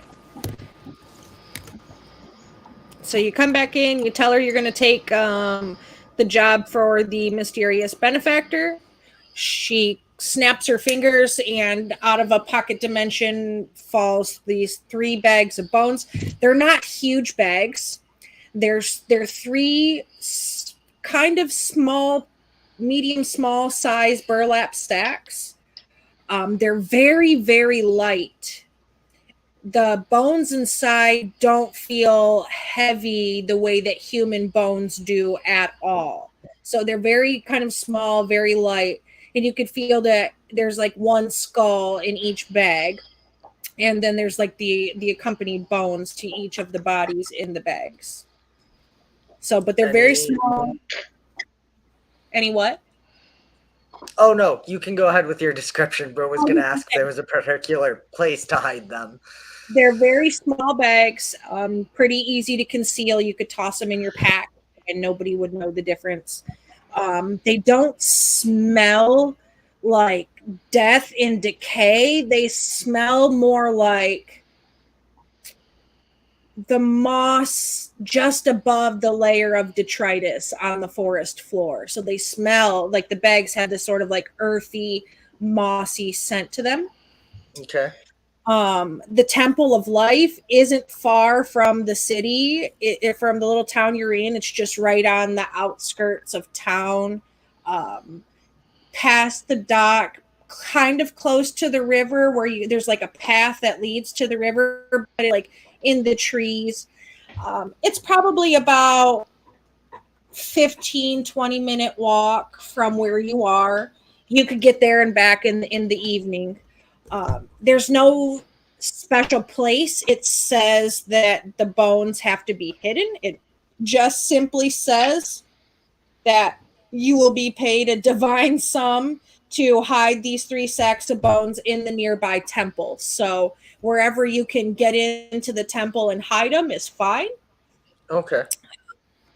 The temple itself, you could just follow the little road out of town that leads to it. Yeah. And when you get to it, it's it's not huge. It looks kind of like a hut, and it's made out of thatched together wood, almost as if something bent the nearby trees into this sort of dome shape. You could see the trees rooted in the ground that make the frame. The branches and things kind of make the walls and all of that. It looks like a very natural made temple. Right. There's a very low, dim light shining through the couple of windows in the front and the sides. The windows are very, very nicely done. They're very elegant stained glass. They depict images of forest creatures, of plants, of water creatures, all different sort of things tied to nature, each of them being in a different kind of color setting, some of them more in the hues of blues and showing more cold polar style animals, some of them being more brightly colored and tropical, others more in shades of reds and oranges like desert creatures. So the windows depict all different kinds of nature creatures. There's a low humming coming from the inside, almost as if somebody is in there like chanting or communing or singing, something like that.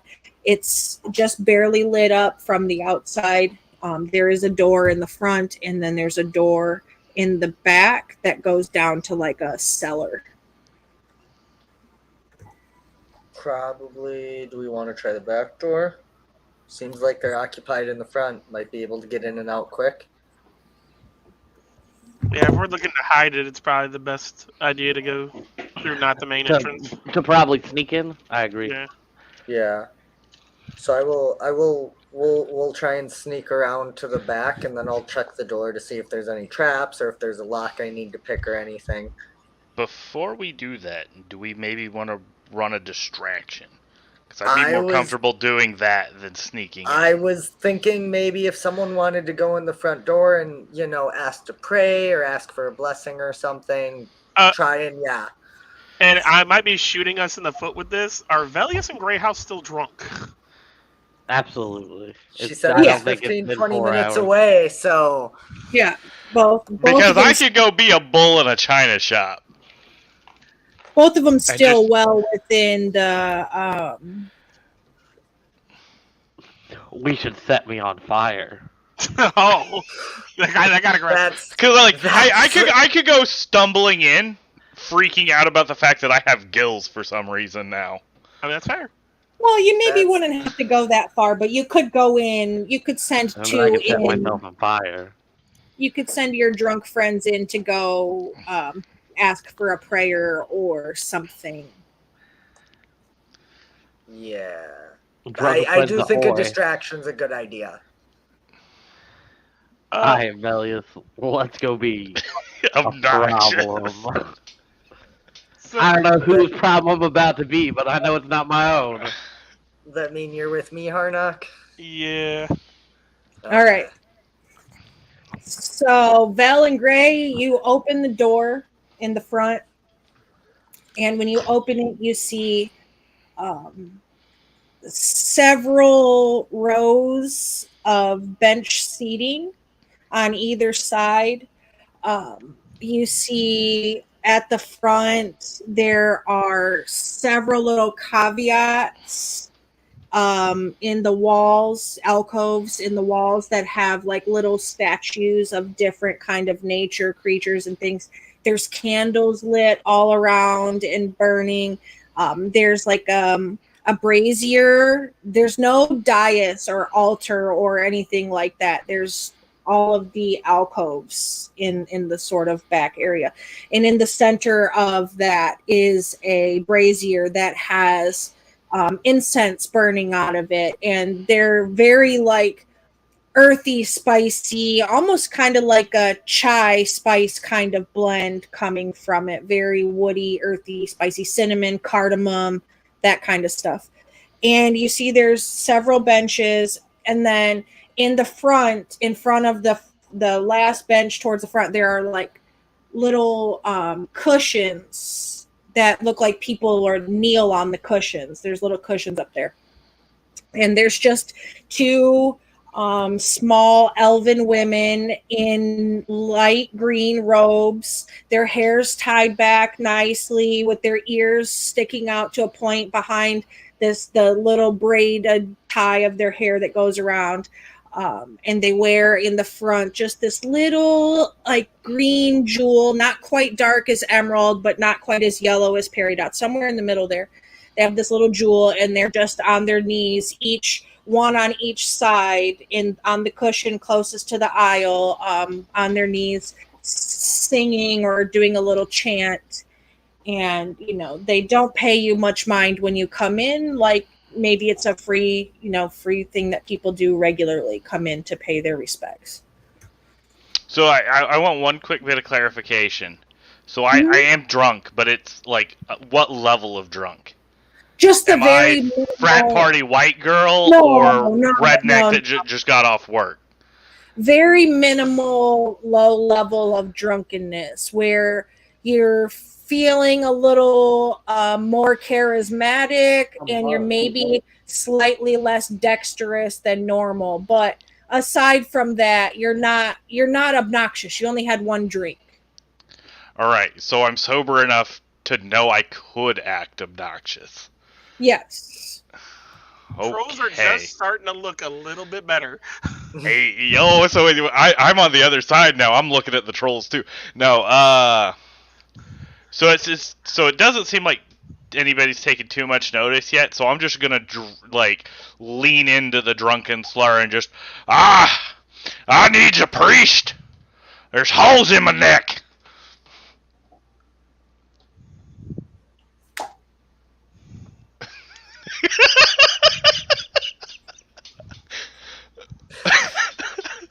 Ooh. All right, I'm going to come back to that. All right. Oh, no. Brill and Harnock, you're sneaking around to the back. Since you're going together, we're going to say you need a 12 if you're stealthing. Okay.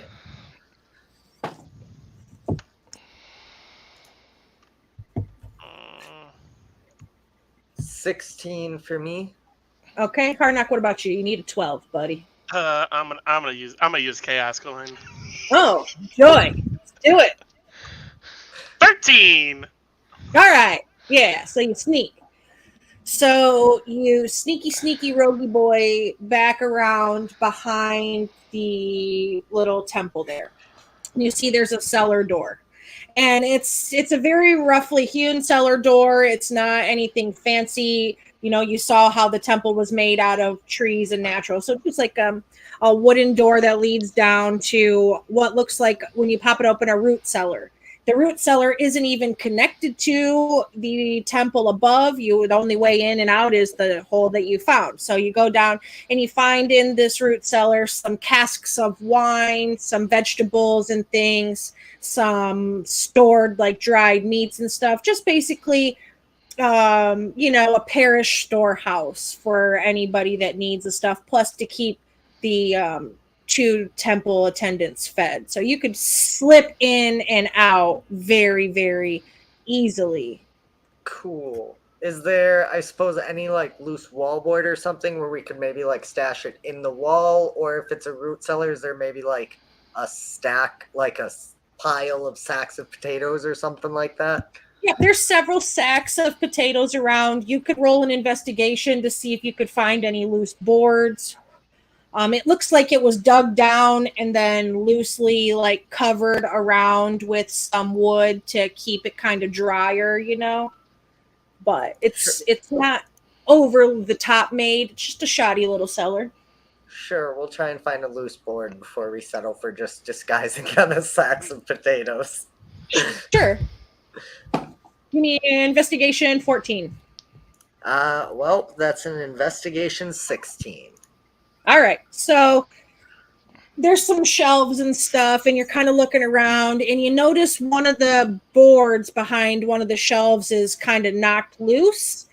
And when if you pull it, you see there's some dirt behind it, but it looks like some sort of creature had tried to burrow down in it and ran into the board.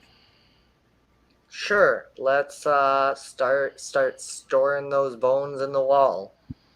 I don't know All if right. the sacks will fit. If they don't, we'll slide the bones in the burrow piece by piece. Just one by one. All right, Val. So you head up this center kind of aisle towards where the temple attendants, the acolytes, we'll call them acolytes, that's a good word, where the acolytes are. And you get closer to them as you're muttering like, oh, I need a priest, I got some holes in my head. Wow, while you're doing that, give me a Constitution saving throw at disadvantage, please, as you breathe in the fumes of this brazier. Oof. All right, 11. All right, so you fucking failed. That's awesome. I love it. I love it. I'm gonna be drunk and high. Let's go. So you breathe in these fumes, and you're immediately snapped into this vision. And you see this knight, and he's dressed in his full shining knightly attire. He's wearing pewter armor.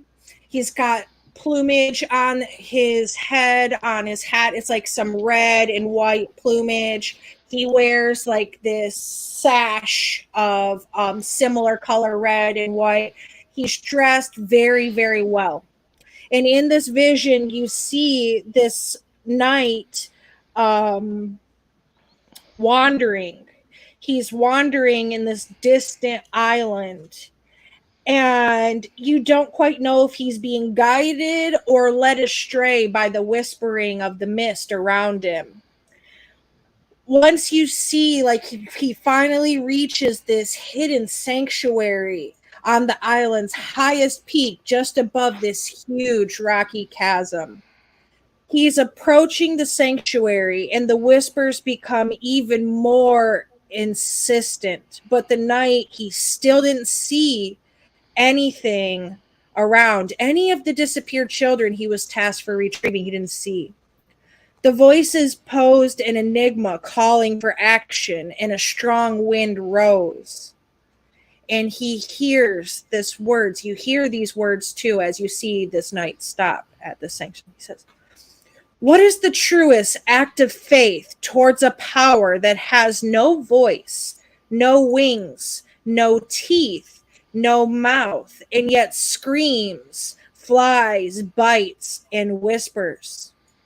The knight stands in the howling wind for just a long moment, and then at once he rushed towards the edge and jumped into the wind, and the wind took him.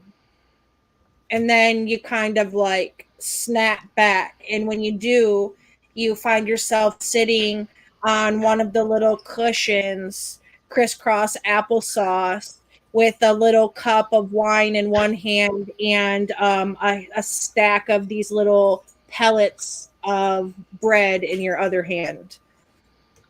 In Gray, all you see Val wander forward. You hear him mutter. You see one of the acolytes get up, kind of lead him to a cushion, sit him down, bring him a little cup of wine and a stack of communion cookie wafer things, and let him just sit and chill. That's what you see out of it. I just watched this man get high. This man is cross-faded up there. I feel like drunk me knows this is not a good situation.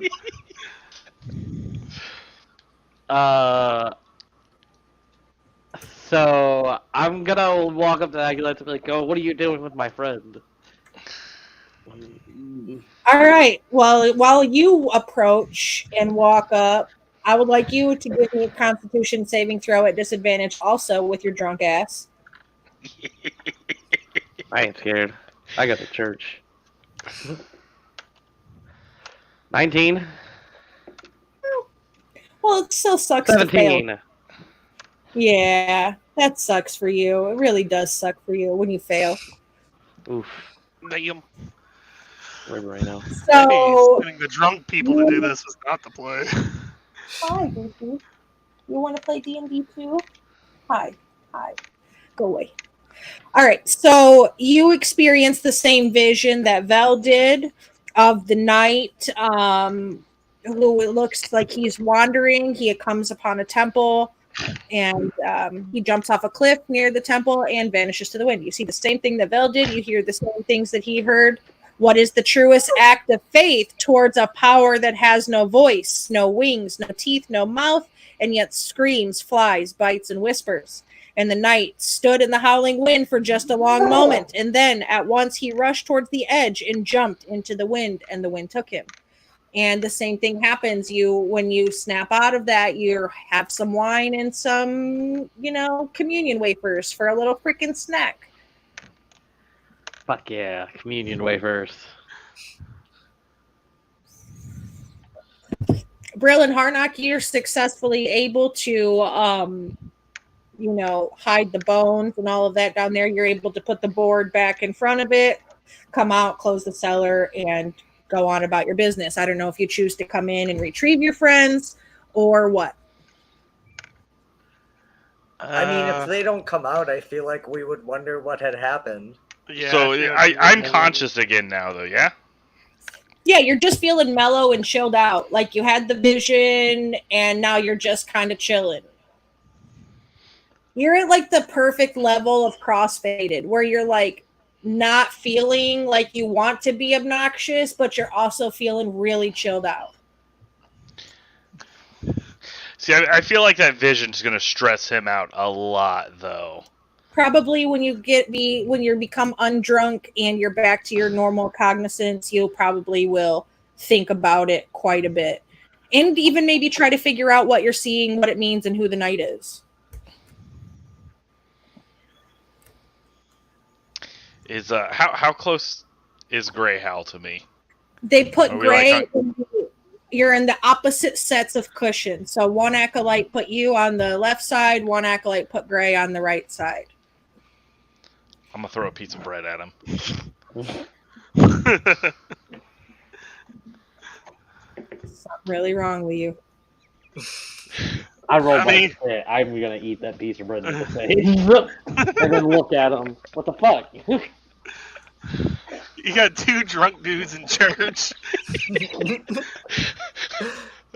To be fair, I've been banned drunk. from 3 separate churches. I know exactly how to act in this situation.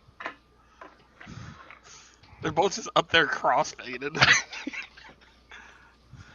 Yeah, you're just chilling. So you're tossing bread at each other. The acolytes are ignoring you because you are maybe slightly disruptive, but there's nothing important going on. It's late at night. You're the only ones there, and you're not being destructive. You're just a couple of drunk assholes that came in and wanted to make a prayer. And maybe you're not the only ones that have ever done that. So they really don't pay you any mind unless you fuck shit up. It's been over an hour now, right? Yeah, let's say, how long have we been in there? Like, is there an acolyte close enough for me to ask about the holes in my neck again? Well, it was a 15-20 minute walk there, which was, after you drank your drink. So say half an hour had elapsed from your drink until you got to where you're at. Took some time for your friends to do what they needed to do. So the hour is up for certain. You're still feeling drunk, if I'm not mistaken, but you won't have your gills anymore. Oh, okay. I guess we're just going to get up and stumble on out then. Okay. I'm going to stumble out after this man. Yeah, so you guys go out together and you find Braille and Harnock like tucked off in the tree line, waiting, probably pretty close to coming in to getting you, but waiting for you outside. Probably actively discussing if we should go in or not. We Probably cut so. something out. There you are. Job's done. We can go get paid and then go to bed. Perfect. They were distracted as fuck. That's good. Salute. Honestly, I don't know if we needed a distraction. It didn't seem like that cellar was attached at all. I'm gonna throw Probably a piece could of have my just bread come at with Brill. us. Ow, what? Fine. And The distraction worked. Brill just kind of sighs and rolls her eyes and turns to start heading back.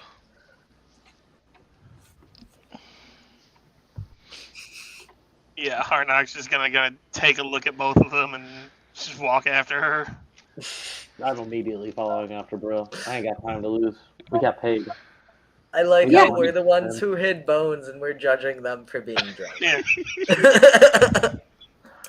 We So, did our part of the situation. They did. alright? They did their part. They were distracting. That's So you true. leave the temple together. You head back. You go into the wounded rogue. This time you just kind of walk back in. You go through the kitchen to the chef, and you give him the nod. He lets you in. He knows that you're coming back. You go down. You find Mariosa. You go to tell her that the job is completed.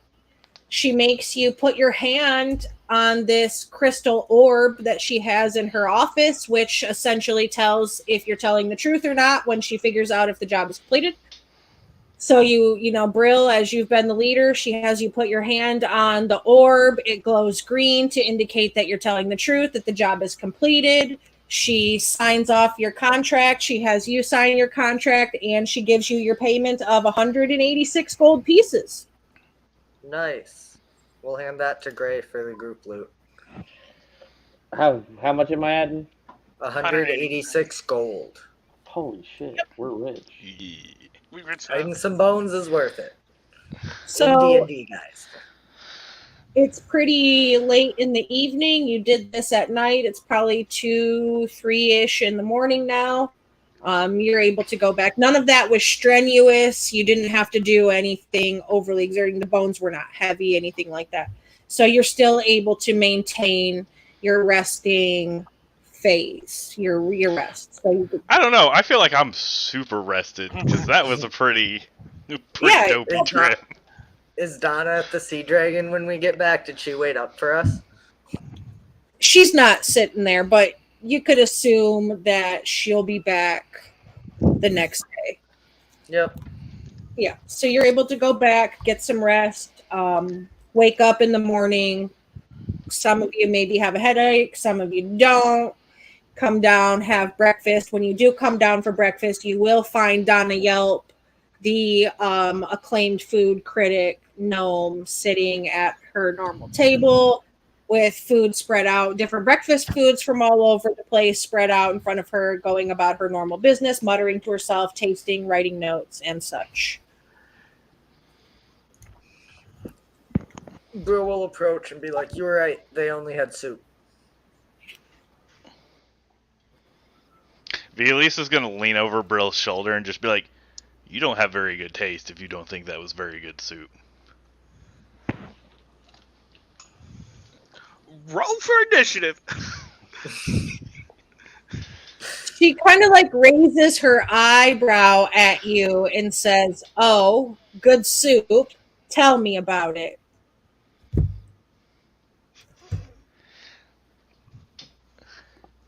Hunger's the best spice. And even if the carrots were moldy, and the potatoes were rotted, and maybe the meat might probably... I mean, it kind of tasted like meat, so it was probably meat. But you gotta learn how to, like, enjoy both sides of the spectrum. And go compliment the chef. He put a lot of work into it. And then I'll just wander off and sit down at our table. Kind of like raises an eyebrow, goes to say something, and looks at Brill and says, "I will give you 1 gold piece to never bring your shadow to darken my table again." That sounds like a gold piece well earned. Make it 3. And she says, I'll make it 2 if you promise to never bring that filth near me again, and nods towards Vel. Yeah, I totally control him and can make sure he never comes near you. Am I close enough to hear She that gives you still? 2 gold pieces, waves off. Do what? Am I close enough to have heard her say that? Oh, she's very nonchalant in the way that she says things. Like she thinks very highly of herself and believes that, her opinion is in fact valid regardless. So she doesn't care if you heard her or not. Oh, so yeah, She thinks I was it's- going somewhere else with that. If I hear that, I'm going to walk right back up and be like, hey now, that's not fair. If I'm supposed to be doing something, I should be the one paid for it. 3 gold pieces, now fuck off. Yeah. Alright, I'll go sit back down. But we'll also walk away. Did we just make 5 gold just for annoying her? I'm real good at it. Yeah. So you have breakfast, you spend the rest of the day kind of chilling. It's your last night to stay. It's I pretty am going uneventful. to, during Yeah? breakfast and everything, now that I'm sober, explain the dream that we saw to them. Yeah, go for it. I can read it again if you need me to. Can definitely read it again. All right.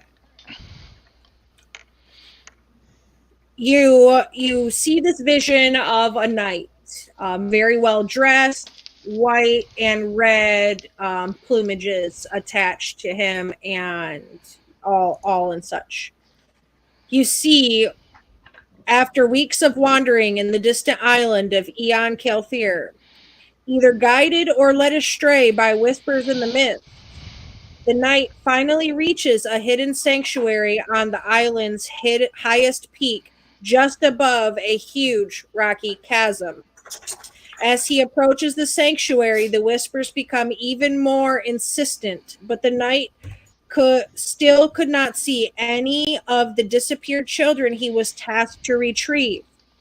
The voices posed an enigma calling for action. A strong wind rose. What is the truest act of faith towards a power that has no voice, no wings, no teeth, no mouth, and yet screams, flies, bites, and whispers? The knight stands in the howling wind for a long moment, and then, at once, he rushes towards the edge and jumps into the wind, and the wind takes him away.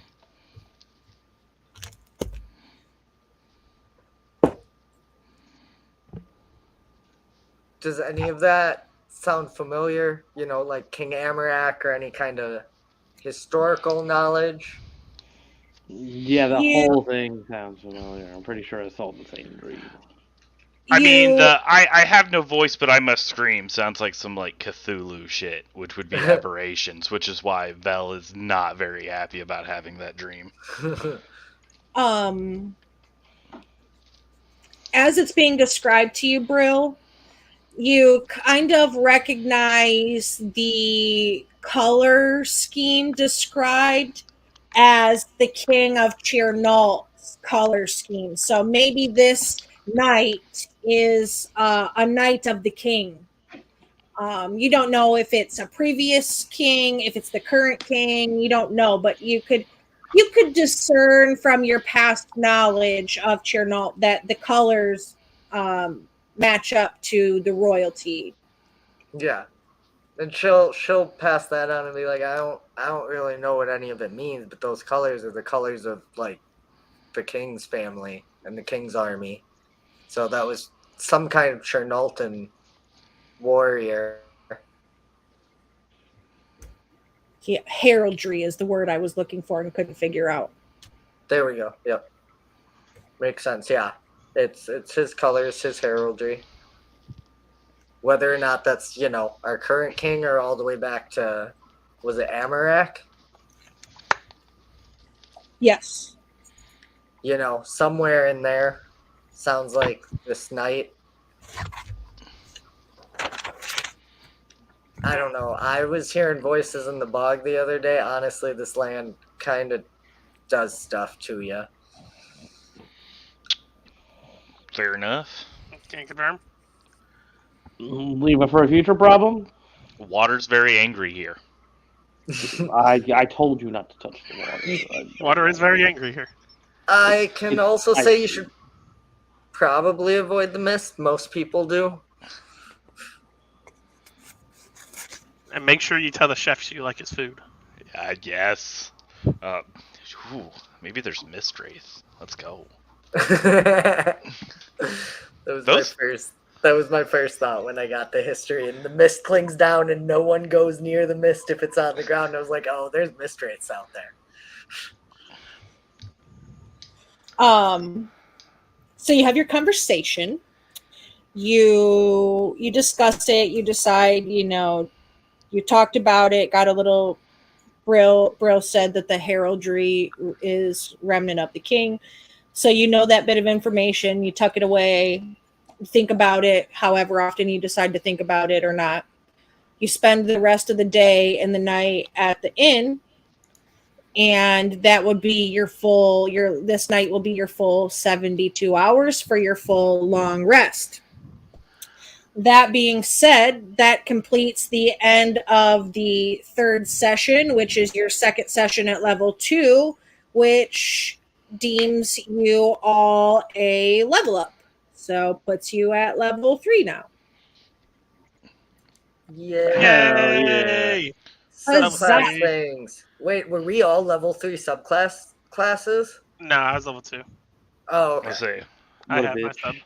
I have the fantastic thing of deciding what my spiritual partner is going to be.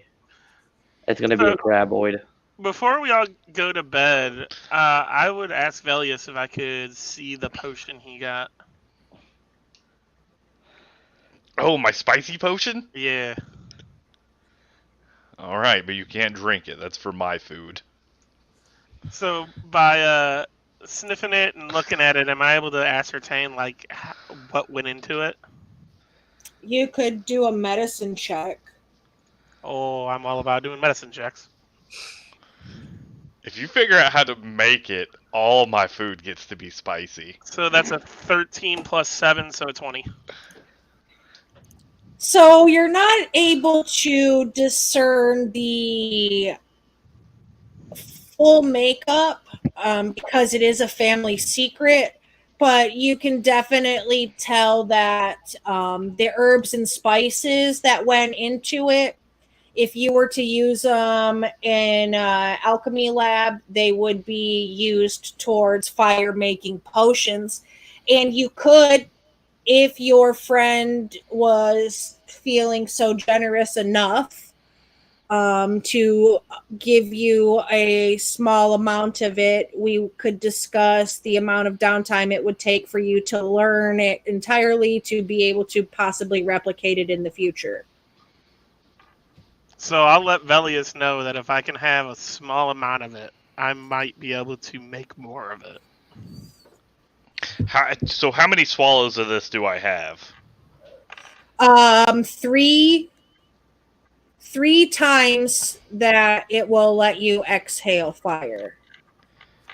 So 3 uses of 3 times or 1 hour. So you've got enough you could give him 1 use and still be able to use it 2 other times to breathe fire 3 times.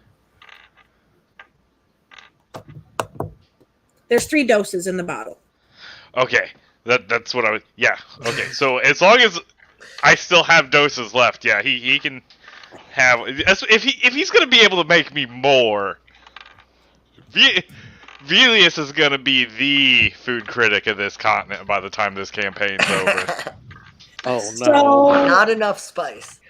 We'll discuss that downtime stuff after we wrap up the show. We'll run a raid out to Mistress Winter and her court because she is Heroes and Hooligans homegrown, so we're going to go support her. Ayo.